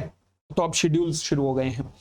पहला ODI by Indian entity, ODI ध्यान रखना, इंडियन एंटिटी किसी फॉरेन एंटिटी के अंदर ओडीआई करना चाहती है, करो, कोई दिक्कत नहीं है, परंतु बोनाफाइड एक्टिविटीज के लिए करना, बस केवल लीगल बिजनेस के लिए करना। दूसरा, ओडीआई किस तरीके से की जा सकती है, जब मैं कहता हूं विदेशी कंपनियों में ओडीआई कर रहे हो तो किस तरीके से कर सकते हो। पहला, मेमोरेंडम को सब्सक्राइब कर लो या फिर उसके इक्विटी शेयर्स को परचेस कर लो, चाहे वो लिस्ट हो या अनलिस्ट हो। हमने दो ओडीआई के डेफिनेशन में देखा, 10% से ऊपर या 10% से नीचे प्लस कंट्रोल, दोनों लिस्टेड, अनलिस्टेड में कुछ भी, सब्सक्रिप्शन टू द मेमोरेंडम, सब ओडीआई की डेफिनेशन में देखा। फिर आप एक्विजिशन, बिडिंग या टेंडरिंग प्रोसेस के थ्रू भी कर सकते हो। फॉर एग्जांपल ये इक्विटी शेयर कितने के, मैंने कहा जी 10 लाख, तुमने कहा 15 लाख, मैंने कहा 20 लाख, ठीक है, तो इस प्रोसेस के थ्रू भी कर सकते हो। फिर इक्विटी कैपिटल राइट और बोनस के थ्रू भी आप उनकी कैपिटल एक्वायर कर सकते हो। फिर conversion of debt into equity के थ्रू भी आप कर सकते हो, कन्वर्टेबल डिबेंचर्स वगैरह के थ्रू। फिर swap of security through merger, demerger, amalgamation वगैरह के थ्रू भी आप कर सकते हो। तो ये वो तरीके हैं जिससे एफडीआई, सॉरी, कोई भी इंडियन एंटिटी फॉरेन एंटिटी में ओडीआई कर सकती है, प्रोवाइडेड वो जो फॉरेन एंटिटी है वो कहाँ लगी होनी चाहिए, किसी लीगल बिजनेस यानी कि बोनाफाइड बिजनेस एक्टिविटी में लगी होनी चाहिए। फिर उसके बाद अगर मान लीजिए इंडियन एंटिटी किसी फॉरेन एंटिटी में इन्वेस्ट करना चाहती है, ओडीआई करना चाहती है, और वो जो ओडीआई करना चाहती है वो फाइनेंशियल सर्विस एक्टिविटी वगैरह में लगी हुई है, फाइनेंशियल सर्विस एक्टिविटी सेक्टर में करना चाहती है, बैंकिंग, इंश्योरेंस, ऐसी चीजों में करना चाहती है जो कि फाइनेंशियल सेक्टर रेगुलेटर्स के अंदर आती हैं। तो फिर अब इससे रिलेटेड कानून देखिएगा, अगर मान लीजिए इंडियन एंटिटी है जो कि फाइनेंशियल सेक्टर एक्टिविटीज में लगी हुई है, फाइनेंशियल सर्विस एक्टिविटी में लगी हुई है, वो ओडीआई करना चाहती है किसी फॉरेन एंटिटी में जो कि डायरेक्टली या इनडायरेक्टली किसी फाइनेंशियल सर्विस एक्टिविटीज के अंदर ही है, तो फिर शर्त यह है कि नेट प्रॉफिट होना चाहिए इंडियन एंटिटी का नेट प्रॉफिट होना चाहिए पिछले 3 साल में, ठीक है। परंतु कोविड पीरियड जब था 20, 21, 21, 22, उसको मैं कंसीडर नहीं करूंगा, उसमें अगर नेट प्रॉफिट नहीं है कोई दिक्कत नहीं। इंडियन एंटिटी जो है वो रजिस्टर्ड होनी चाहिए किसी फाइनेंशियल सेक्टर रेगुलेटर के पास इन इंडिया। दूसरी बात, इस एक्विजिशन से पहले इंडियन एंटिटी को अप्रूवल लेनी पड़ेगी फाइनेंशियल सेक्टर रेगुलेटर से, वो रेगुलेटर इंडिया का भी होना चाहिए एंड होस्ट कंट्री का भी, दोनों रेगुलेटर से आपको अप्रूवल लेनी पड़ेगी, तब इंडियन एंटिटी जो कि फाइनेंशियल सेक्टर एक्टिविटी में लगी हुई है, किसी फॉरेन एंटिटी जो कि फाइनेंशियल सेक्टर एक्टिविटी में लगी हुई है, उसका एक्विजिशन कर सकती है। ये शर्त है जी। उसके बाद अगर इंडियन एंटिटी जो कि फाइनेंशियल सेक्टर एक्टिविटी में नहीं लगी हुई, वो अगर ओडीआई करना चाहती है किसी फॉरेन एंटिटी का जो कि फाइनेंशियल सेक्टर एक्टिविटी में लगी हुई है, ये माता जी, तो फिर कर सकती है। हाँ, शर्त ये है कि वो फॉरेन एंटिटी बैंकिंग और इंश्योरेंस में नहीं होनी चाहिए, उसके अलावा किसी और एक्टिविटी में हो सकती है। प्लस नेट प्रॉफिट पिछले 3 साल में रहना चाहिए इंडियन एंटिटी का, नहीं देखा जाएगा कोविड पीरियड के अंदर। समझ आई बात? तो इंडियन एंटिटी अगर वो फाइनेंशियल सेक्टर एक्टिविटी में नहीं है और किसी फॉरेन एंटिटी जो कि फाइनेंशियल सेक्टर एक्टिविटी में है उसको एक्विजिशन करनी चाहती है, कर लो, मगर वो बैंकिंग और इंश्योरेंस के अलावा होनी चाहिए।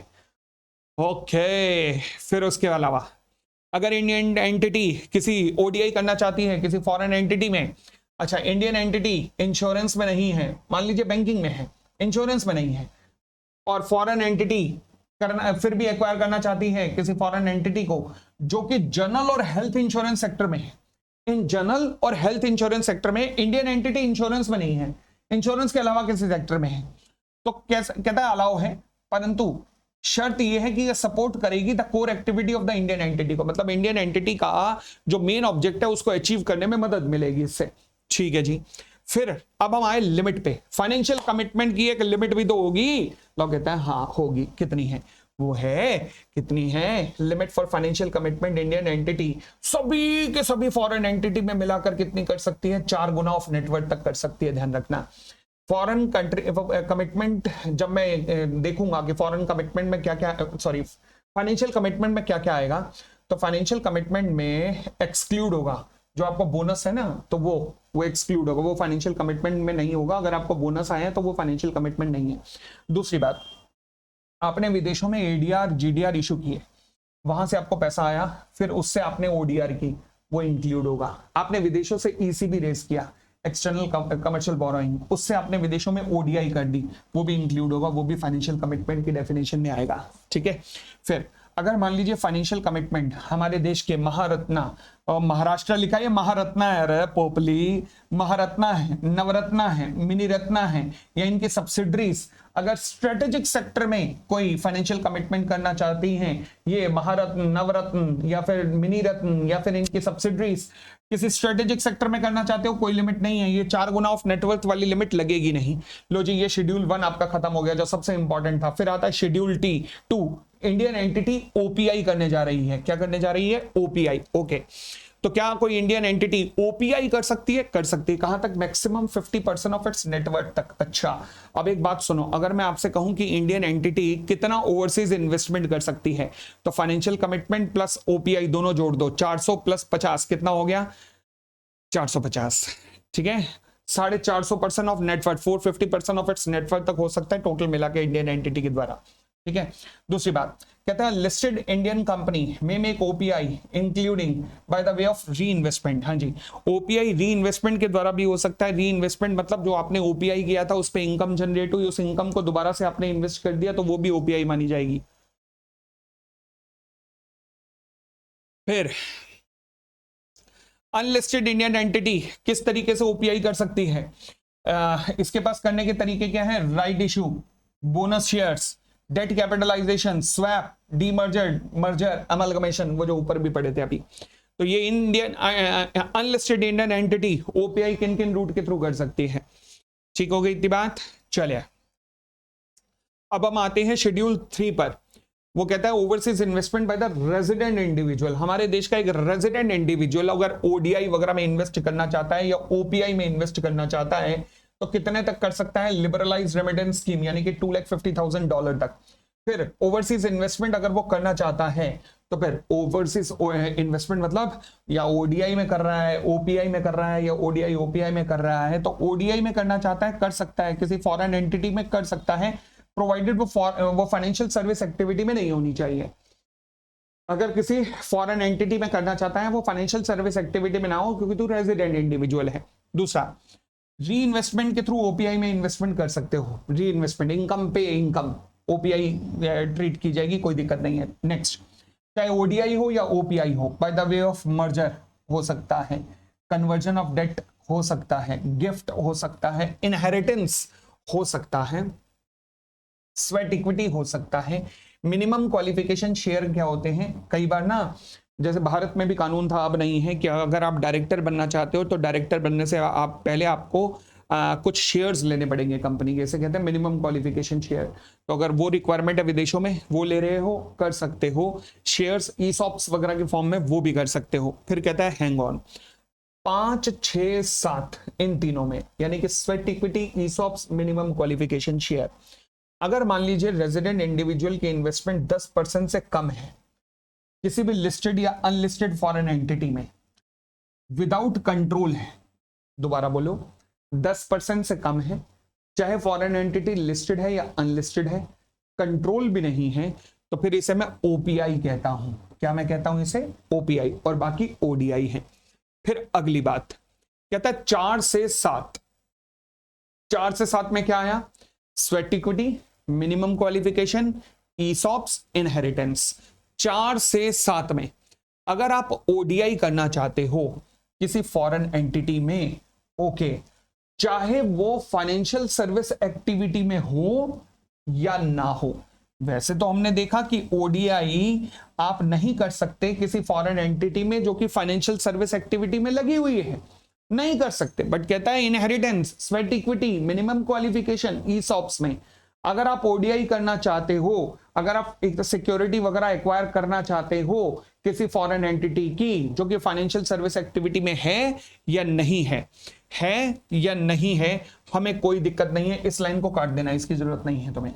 लो जी, है या नहीं है, हमें कोई दिक्कत नहीं है। बात समझ आ रही है?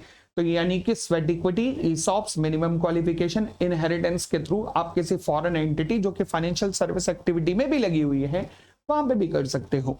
ठीक हो गई इतनी बात, और आगे बढ़ते हैं। फिर कहता है acquisition bye the way of gift और इनहेरिटेंस। लो जी, अब हम बात करते हैं acquisition bye the way of gift और इनहेरिटेंस। किसकी बात हो रही है? रेजिडेंट इंडिविजुअल की बात हो रही है। ओके, तो रेजिडेंट इंडिविजुअल आप बिना किसी लिमिट के, कोई लिमिट ही नहीं है, फॉरेन सिक्योरिटी एक्वायर कर सकते हो। कैसे?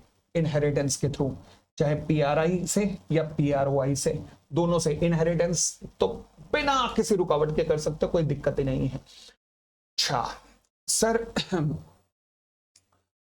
ये जो ओडीआई ओपीआई से रिलेटेड रूल्स है, कुछ भी नहीं लगेगा भाई, कुछ भी नहीं इनहेरिटेंस पे। फिर गिफ्ट के ऊपर कोई लिमिट नहीं है, एक्वायर कर सकते हो फॉरेन सिक्योरिटी गिफ्ट के रूप में पीआरआई से, जो कि आपका रिलेटिव होना चाहिए, गिफ्ट की फॉर्म में।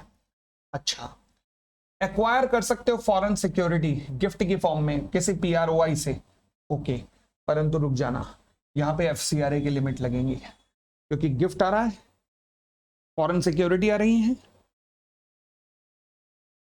बंदा पीआरओआई है, एफसीआरए के अंदर गवर्न हो जाएगा ये केस।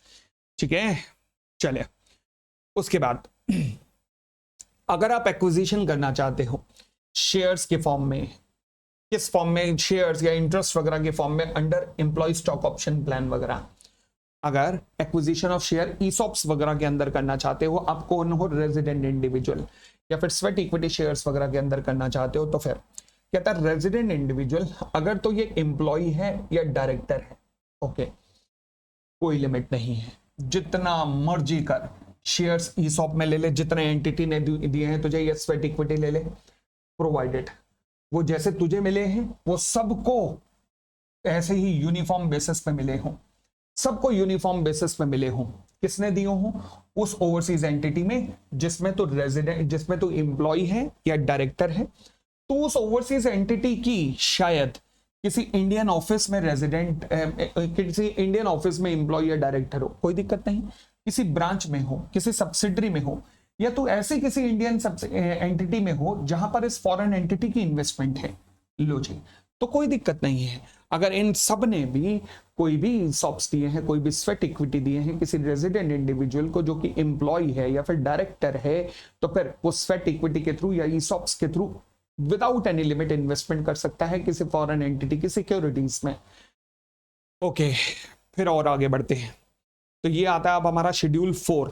अब हम बात करते हैं पर्सन रेजिडेंट इन इंडिया की। तो मैंने कहा रेजिडेंट इंडिविजुअल, शेड्यूल 3 बात कर चुका हूं।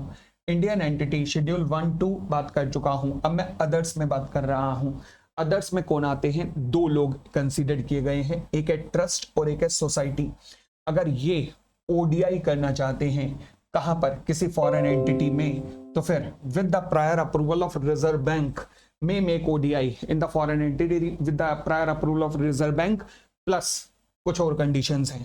पहला, ये जो फॉरेन एंटिटी जहां पर आप ओडीआई करना चाहते हो ये बिल्कुल उसी सेक्टर में होनी चाहिए जहां पर आप हो, लाइक ट्रस्ट और सोसाइटी में ही। दूसरी बात, ये जो आप इंडियन ट्रस्ट या सोसाइटी हैं, ये आपकी विंटेज एग्जिस्टेंस कम से कम 3 साल की होनी चाहिए इस ओडीआई को करने से पहले। तीसरी बात, आपका ट्रस्ट डीड या मेमोरेंडम या आपके रूल्स या बायलॉज आपको ये ओडीआई करने की परमिशन देते हैं। नेक्स्ट, आपने अपने board of trustees, governing body, management committee, executive committee की अप्रूवल ले ली है। नेक्स्ट, अगर मान लीजिए कोई स्पेशल लाइसेंस या परमिशन चाहिए था किसी कंसर्न मिनिस्ट्री से, तो वो आपने ले लिया है, एडी के थ्रू एप्लीकेशन मूव करके आप वो परमिशन वगैरह ले चुके हैं। तो हमारे देश के ट्रस्ट या सोसाइटी, विदेशों में लोकेटेड ट्रस्ट या सोसाइटी के अंदर ओडीआई कर सकते हैं। उसके बाद हम करते हैं overseas investment by the mutual fund, venture capital fund, alternate investment fund. क्या ये भी विदेशों में ओवरसीज इन्वेस्टमेंट कर सकते हैं? हाँ, ध्यान रखिएगा, एमसीक्यू पर्पज से रेलेवेंट है। ये अगर लोग करना चाहते हैं तो इनकी जो ओवरऑल लिमिट है इन्वेस्टमेंट के लिए, ये आरबीआई डिसाइड करेगा इन consultation with the central government. और जो इंडिविजुअल इन्वेस्टमेंट की लिमिट है इनकी, मतलब पूरे साल में कितना कर सकते हो, ये एक एंटिटी में कितना कर सकते हो, वो डिसाइड करेगा सेबी। ये ध्यान रखना, एमसीक्यू पर्पज से रेलेवेंट है। आगे दूसरी बात कोई भी ट्रांजैक्शन होगी जो ये फंड्स करना चाहते हैं फॉरेन सिक्योरिटी से रिलेटेड, ये एडी बैंक इन इंडिया के थ्रू ही रूट होगी।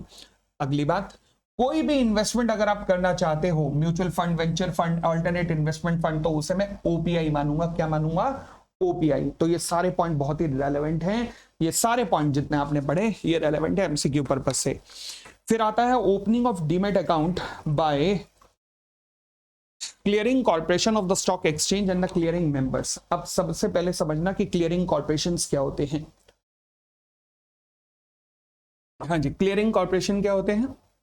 देखो जी, जब आप डीमेट वगैरह के अंदर शेयर खरीदते हो तो आज के डेट में T+1 डे के अंदर आपके अकाउंट में शेयर आ जाते हैं। सिमिलरली आपके अकाउंट से पैसे भी कट जाते हैं। अगर आप सेलर हो, आपके अकाउंट से शेयर कट के आपके अकाउंट में पैसे T+1 डेज में आ जाते हैं।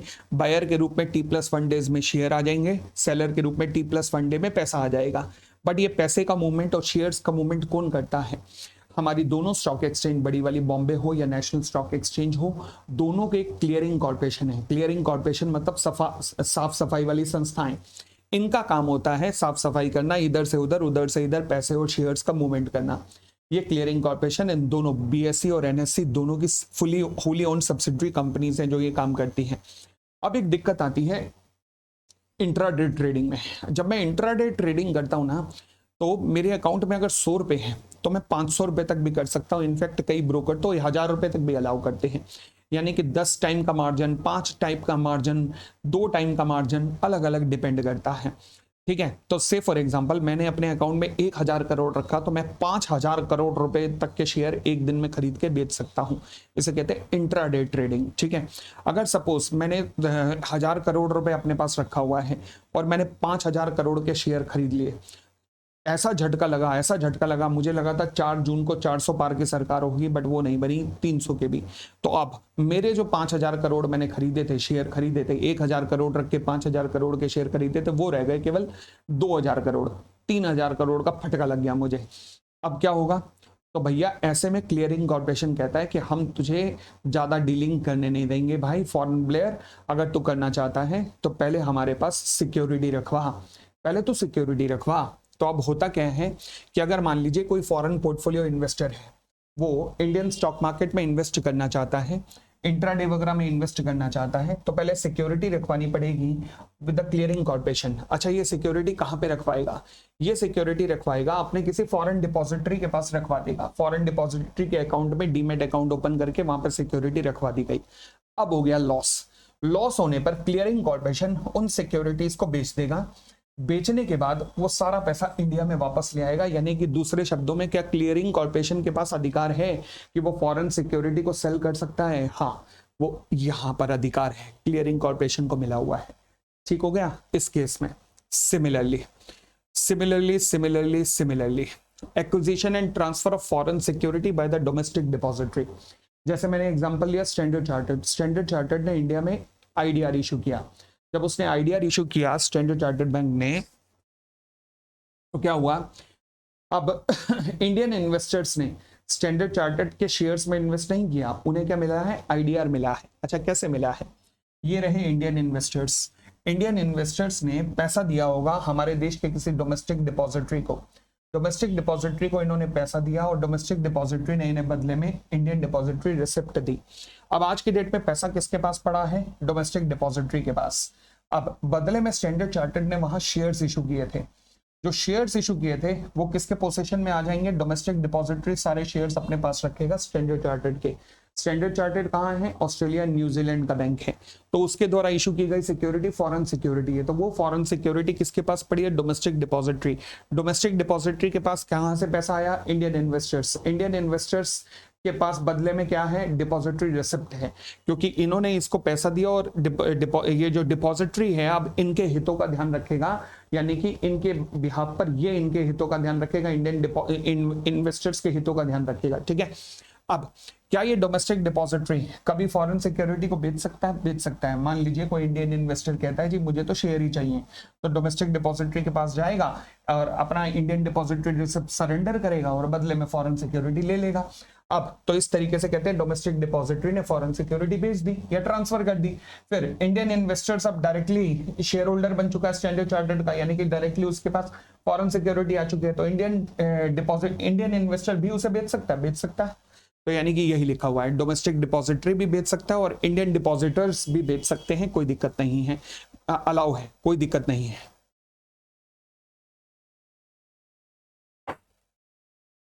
Next point, acquisition and transfer of foreign security by the AD bank. देखो जी, एडी बैंक अगर आपकी कोई ओवरसीज ब्रांच वगैरह है तो कोई दिक्कत नहीं है। अगर आप एक्वायर करना चाहते हैं कोई foreign security in according with the terms of the host country की कोई टर्म्स एंड कंडीशन है, उन कंडीशंस को के पूरा करने के लिए अगर आप मान लीजिए कोई भी फॉरेन सिक्योरिटी एक्वायर करते हैं in the normal course of its business, we don't have any issue, आप कर सकते हैं, कोई दिक्कत नहीं है। ठीक है जी। अब हम आते हैं शेड्यूल 5 पर।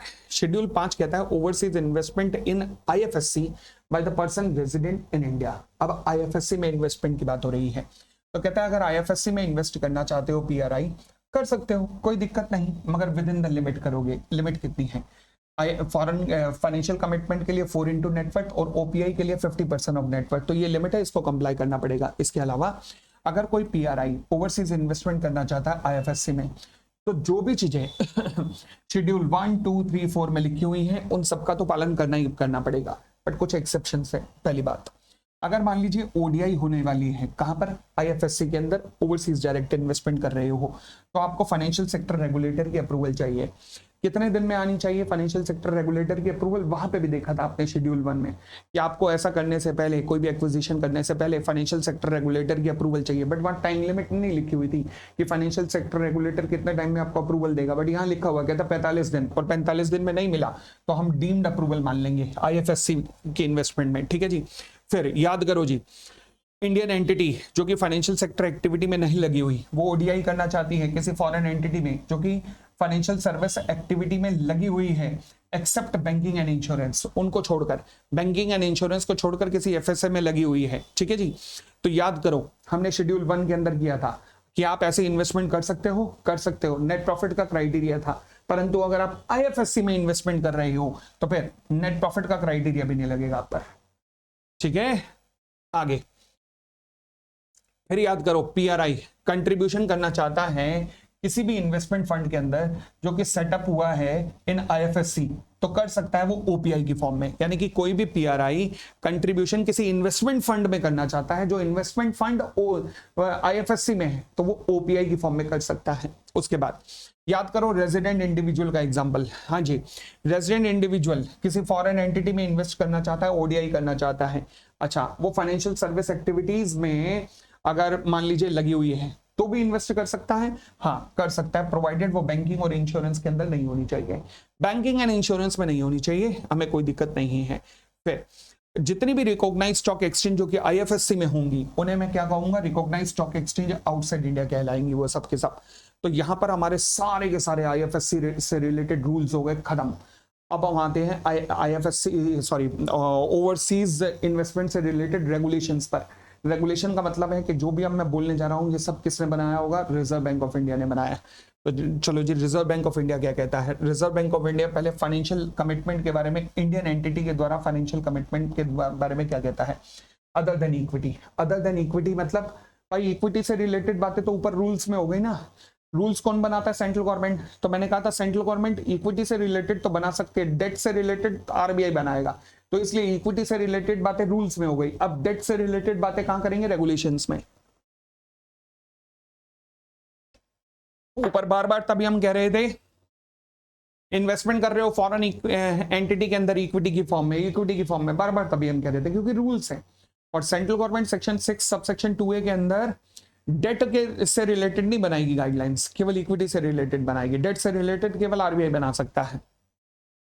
तो अब हम उन्हीं रेगुलेशंस पे आ गए हैं। कहता है financial commitment by the Indian entity by the modes other than the equity capital. Okay, ये लो जी, ये है इंडियन एंटिटी, ये लेंड करना चाहती है, ये इन्वेस्ट करना चाहती है किसी डेट इंस्ट्रूमेंट में, किसी फॉरेन एंटिटी के, अच्छा, या फिर एक्सटेंड करना चाहती है non fund based facility. Okay, तो कर सकती है subject to the financial commitment की जो लिमिट है, यानी कि 4 गुना ऑफ नेटवर्थ, कर सकती है, कोई दिक्कत नहीं है।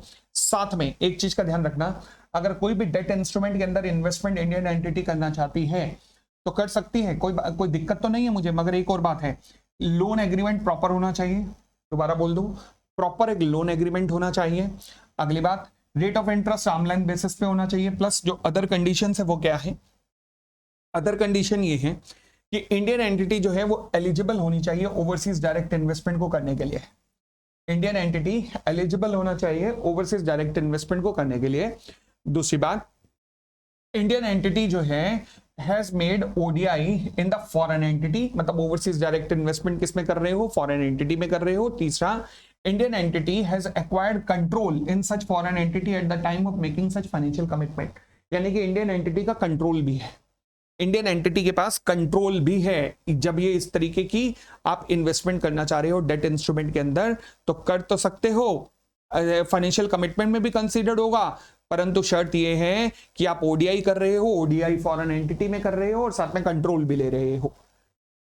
ठीक है, और आगे बढ़ते हैं। Financial commitment by the way of guarantee, यानी कि इंडियन एंटिटी अगर फॉरेन एंटिटी के बिहाफ पर गारंटी इशू कर रही है, नॉन फंड बेस्ड लिमिट, ठीक है, तो गारंटी अपनी भी दे सकते हो, यानी कि कॉर्पोरेट गारंटी, या फिर परफॉर्मेंस गारंटी के रूप में भी दे सकते हो। परफॉर्मेंस गारंटी का मतलब नॉर्मली कंस्ट्रक्शन कॉन्ट्रैक्ट में होती है कि ये जो सड़क बनानी है ना तो ये बना देगा, चिंता मत करो, और ना बना पाए तो हम गारंटी ले रहे हैं। ठीक है, चले, तो कॉर्पोरेट गारंटी हो या परफॉर्मेंस गारंटी हो, वो इंडियन एंटिटी अपनी ग्रुप एंटिटी के, ग्रुप कंपनी के द्वारा भी दिलवा सकती है, जो कि होल्डिंग कंपनी हो। अब यहाँ होल्डिंग कंपनी का मतलब है जो होल्ड करता है कम से कम 51% stake in the Indian entity. ध्यान रखना, होल्डिंग नॉर्मली तब बनते हो जब मोर देन 50 होता है, बट यहाँ पे 51% स्टेक है। लॉ मेकर के दिमाग में पता नहीं क्या फितूर आया, यहाँ लिख दिया 51% वाली ग्रुप कंपनी जो होगी उसके थ्रू भी आप करवा सकते हो, कोई दिक्कत नहीं है, उसे मैं ग्रुप कंपनी मानूंगा, ध्यान रखना। फिर सिमिलरली आप अपनी सब्सिडरी के थ्रू भी कॉर्पोरेट गारंटी और परफॉर्मेंस गारंटी किसी फॉरेन एंटिटी के लिए दिलवा सकते हो। सब्सिडरी वो होगी जिसमें इंडियन एंटिटी कम से कम 51% स्टेक रखती है।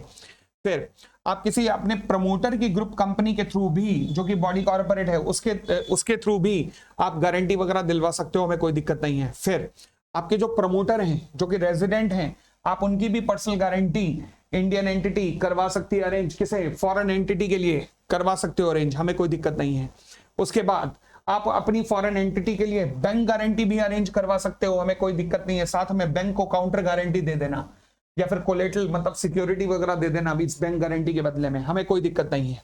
फिर अगर मान लीजिए गारंटी एक्सटेंड की जाती है ग्रुप कंपनी के द्वारा, यानी कि होल्डिंग या सब्सिडरी कंपनी के द्वारा, तो ये किसकी फाइनेंशियल कमिटमेंट की लिमिट में आएगा, होल्डिंग या सब्सिडरी की फाइनेंशियल कमिटमेंट में आएगा, इंडियन एंटिटी की नहीं, ध्यान रखना। दूसरी बात, अगर रेजिडेंट इंडिविजुअल जो कि प्रमोटर था अगर उसने गारंटी दी है, रेजिडेंट इंडिविजुअल ने पर्सनल गारंटी दी है, तो फिर ये इंडियन एंटिटी की फाइनेंशियल कमिटमेंट की लिमिट में आएगा, ध्यान रखना। उसके बाद गारंटी कभी भी ओपन एंडेड नहीं होनी चाहिए, मतलब अनलिमिटेड गारंटी नहीं दे सकते। गारंटी की कोई लिमिट जरूर होनी चाहिए कि हम गारंटी यहां तक दे रहे हैं, इस अमाउंट तक की गारंटी है। ओपन एंडेड नहीं होगी कि अनलिमिटेड गारंटी, ऐसा नहीं होगा। उसके बाद गारंटी अगर इन्वोक्ड हो जाती है, जैसे ही गारंटी इन्वोक्ड हुई तो पैसे के मूवमेंट होगा, तो जैसे ही वो इन्वोक्ड हुई तो अब वो क्या बन जाएगी, डेट, यानी कि लेंडिंग कंसीडर की जाएगी। तो यानी कि वो नॉन फंड का पार्ट अब नहीं रहेगी, अब वो लेंडिंग में कन्वर्ट हो जाएगी। This is called conversion of non fund into fund based. ठीक है जी। अगर मान लीजिए गारंटी जी आती है जॉइंटली एंड सिवियरली बाय 2 और मोर एंटिटीज, तो फिर 100 करोड़ की आपने गारंटी दी है, तो पूरा आपकी 100% आपकी फाइनेंशियल कमिटमेंट की लिमिट के अंदर आएगा, यानी कि 100% shall be reckon toward the individual limit of each of the Indian subsidiary. मान लीजिए 200 करोड़ की टोटल आपने गारंटी दी है, दो एंटिटीज ने मिलकर टोटल मिलाकर 200 करोड़ की गारंटी दी है, 200 करोड़ दोनों के फाइनेंशियल कमिटमेंट में आएगा, ध्यान रखना। आगे परफॉर्मेंस गारंटी के केस में मैं फाइनेंशियल कमिटमेंट में कितना जोड़ूंगा, 50% जो आपने गारंटी दी है, और बाकियों में 100% जोड़ूंगा। रोल ओवर, अब इसका मतलब बताता हूं, रोल ओवर यानी कि रिन्यूअल अगर हो रहा है गारंटी का, तो वो फाइनेंशियल कमिटमेंट की लिमिट में नहीं आएगा, क्योंकि नई गारंटी थोड़े ना, वो तो केवल रिन्यूअल हो रहा है। अब ये परफॉर्मेंस गारंटी में 50%, बाकियों में 100% का मतलब क्या है, देखिएगा। मैंने कहा जी गारंटी आपने दी है 100% और साथ में परफॉर्मेंस गारंटी, इसे मैं कंसीडर करता हूं 50%। कितना कंसीडर करता हूं, 50%। अब इसका मतलब समझिएगा, ए लिमिटेड की नेटवर्थ है 10 करोड़, ओडीआई इसने कर दी है 2 करोड़ रुपए की। अब कॉर्पोरेट गारंटी 20 करोड़ की दी है, परफॉर्मेंस गारंटी 20 करोड़ की दी है। लिमिट कितनी निकली, लिमिट है जी 4 इंटू नेटवर्थ का 4 गुना, मतलब कितनी निकली, 40 करोड़ की इसकी लिमिट निकली है, किसकी, फाइनेंशियल कमिटमेंट की। ये कितनी कर चुका है, 2 प्लस कॉर्पोरेट गारंटी को 100% कंसीडर करता हूं तो हो गया 20, प्लस परफॉर्मेंस गारंटी को 50% कंसीडर करता हूं यानी कि 10, तो 10 प्लस 20 प्लस 2 यानी कि 32 करोड़, यानी कि अभी भी इसकी एलिजिबिलिटी रहती है, कुछ रहती है, अभी भी ये फाइनेंशियल कमिटमेंट और कर सकता है।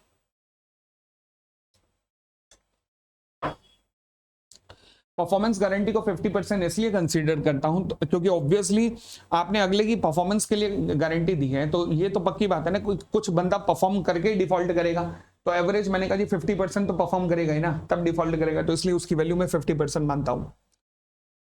आगे फिर financial commitment by the way of pledge और चार्ज। देखो जी इंडियन एंटिटी है, इसने ओवरसीज डायरेक्ट इन्वेस्टमेंट की है by the way of equity in foreign entity या फिर उसके स्टेप डाउन सब्सिडरी में, ओडीआई किया है by the way of equity. ठीक है जी। अब हुआ क्या, क्या ये जो इक्विटी है आप इसको प्लेज करके लोन रेज कर सकते हो, हाँ कर सकते हो। कहां पे इक्विटी आपकी, फॉरेन एंटिटी में या उसके स्टेप डाउन सब्सिडरी में। आप इसे प्लेज कर दो किसी ऑथराइज्ड डीलर को, पब्लिक फाइनेंशियल इंस्टीट्यूशन को, या इनफैक्ट ओवरसीज लेंडर को भी। ओके, अपने लिए भी पैसा उठा सकते हो, अपनी फॉरेन एंटिटी के लिए भी उठा सकते हो, या उसकी स्टेप डाउन सब्सिडरी के लिए भी उठा सकते हो। प्लस पैसा कैसे उठा सकते हो, फंड बेस्ड लिमिट भी उठा सकते हो या फिर नॉन फंड बेस्ड लिमिट भी उठा सकते हो। सिमिलरली आप इसे प्लेज कर सकते हो किसी डिबेंचर ट्रस्टी को भी।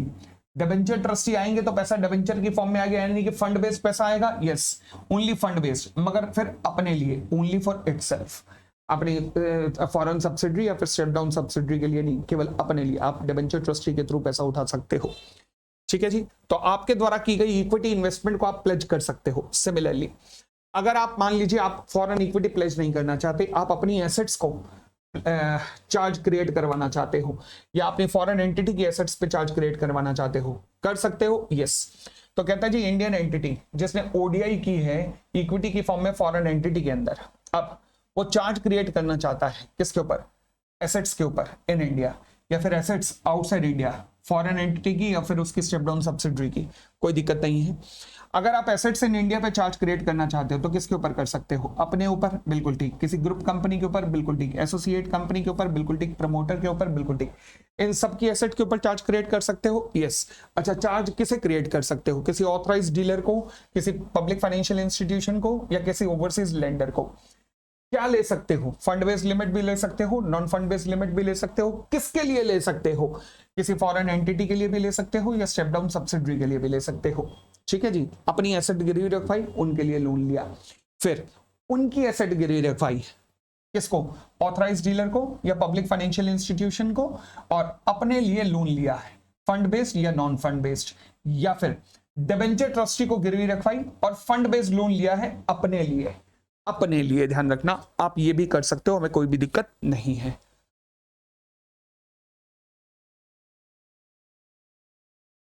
ठीक हो गई थी बात। चलिए, फाइनेंशियल कमिटमेंट में क्या मानूंगा मैं, कहता जी वैल्यू ऑफ द प्लेज और चार्ज और the amount of the facility which ever is less, यानी कि जो चार्ज की वैल्यू होगी, जो वैल्यू ऑफ द एसेट होगी, या फिर amount of loan which ever is less, वो फाइनेंशियल कमिटमेंट की लिमिट में कंसीडर किया जाएगा। मतलब वैल्यू ऑफ प्लेज यानी कि एसेट की वैल्यू और जो लिमिट मिली है विच एवर इज लेस, ये आपके फाइनेंशियल कमिटमेंट की लिमिट में कंसीडर किया जाएगा। नेक्स्ट कहता है जी excluding the cases, financial commitment में मैं कंसीडर नहीं करूंगा अगर मान लीजिए आपने लोन का पैसा किस लिए यूज किया है, आपने खुद के लिए यूज किया, यानी कि डिबेंचर ट्रस्टी के थ्रू पैसा रेज किया है या फिर कोई भी लोन वगैरह के रूप में रेज किया, मगर अपने लिए कर रहे हो तो मैं फाइनेंशियल कमिटमेंट में नहीं मानूंगा, क्योंकि फाइनेंशियल कमिटमेंट तो आउटसाइड इंडिया होता है ना। सिमिलरली अगर मान लीजिए आपने कोई बिड बॉन्ड गारंटी दी है तो वो भी फाइनेंशियल कमिटमेंट में नहीं आएगा। सिमिलरली अगर कोई नेगेटिव चार्ज क्रिएट किया है तो वो भी फाइनेंशियल कमिटमेंट की लिमिट में नहीं आएगा। नेगेटिव चार्ज का मतलब होता है कि मैं जो चार्ज क्रिएट करवा रहा हूं इसके बाद इस एसेट पे कोई भी चार्ज क्रिएट नहीं होगा, this is called negative charge.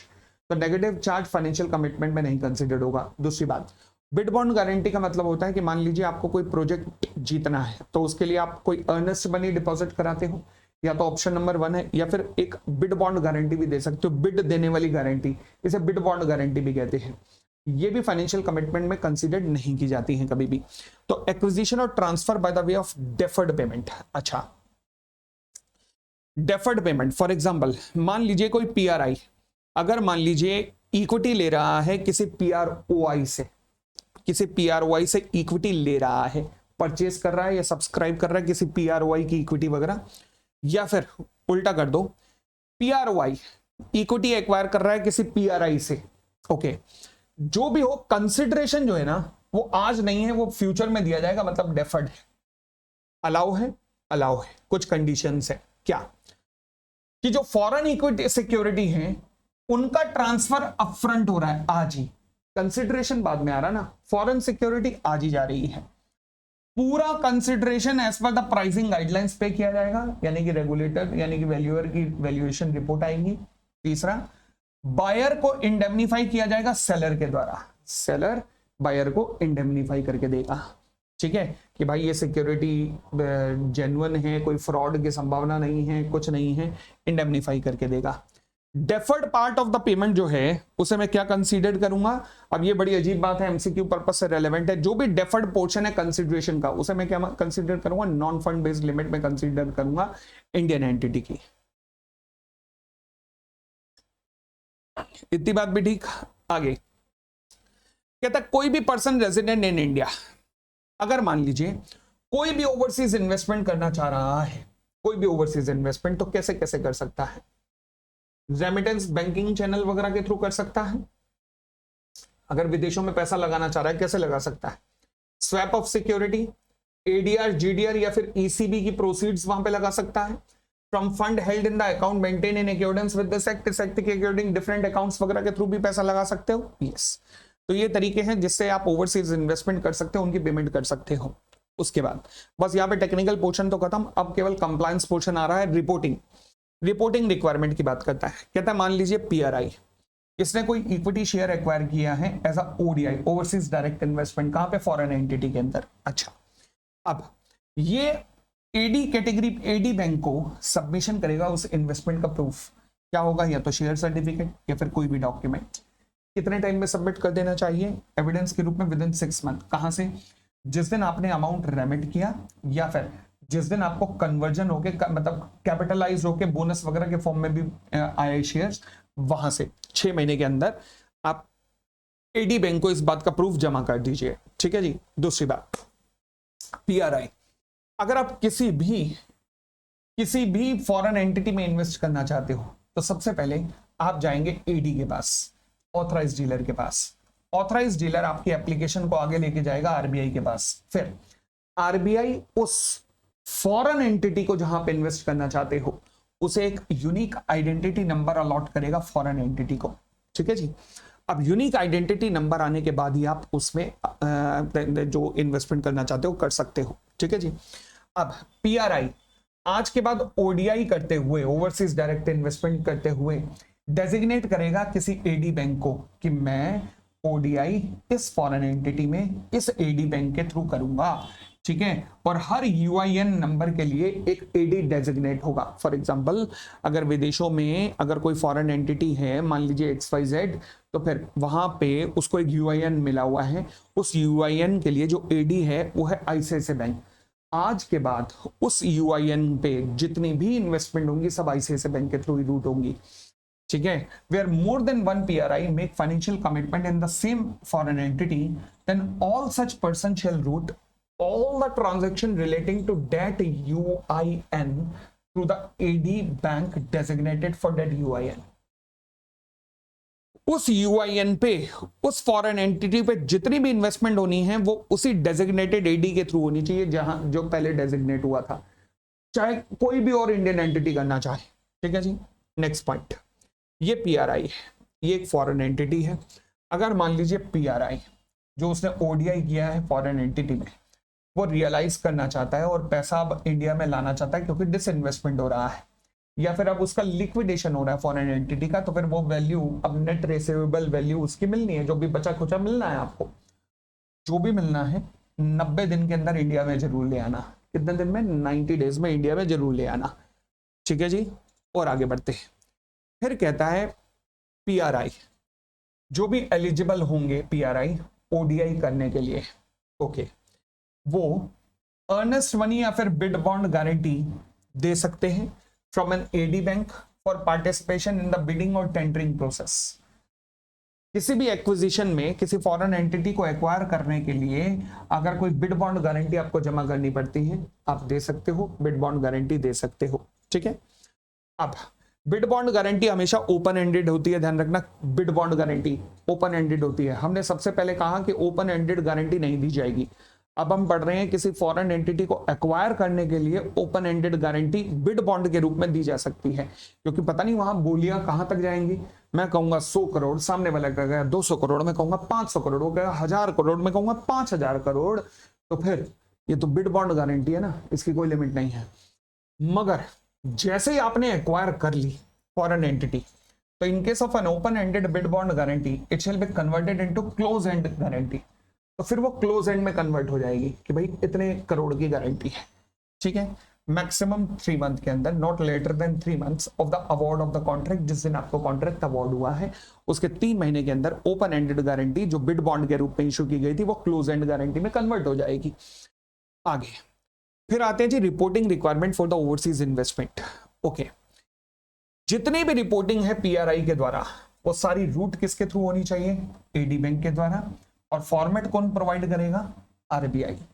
अगली बात, पीआरआई जिसने भी ओडीआई किया है या फिर फाइनेंशियल कमिटमेंट किया है या फिर डिसइन्वेस्टमेंट कर रहा है फॉरेन एंटिटी में, वो कुछ चीजें रिपोर्ट करेगा, ओडीआई पे भी, फाइनेंशियल कमिटमेंट पे भी या फिर डिसइन्वेस्टमेंट पे भी। पहला, financial commitment at the time of sending the outward remittance बताएगा, रिपोर्टिंग करेगा कितना फाइनेंशियल कमिटमेंट, जिस टाइम पैसा भेज रहा है उस टाइम या फिर जिस टाइम कॉन्ट्रैक्ट कर रहा है उस time, which ever is earlier, बताएगा जी कितना फाइनेंशियल कमिटमेंट करने जा रहा है। दूसरा, disinvestment within 30 days of the receipt of the disinvestment proceeds reporting कर देना। तीसरा, कोई भी रिस्ट्रक्चरिंग होने पर within 30 days from the date of such restructuring reporting कर देना। किसको रिपोर्टिंग करनी है? एडी बैंक के थ्रू। किसको रिपोर्ट करना है? आरबीआई को। कोई दिक्कत नहीं?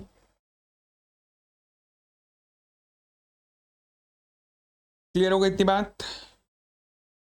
बढ़ सकते हैं?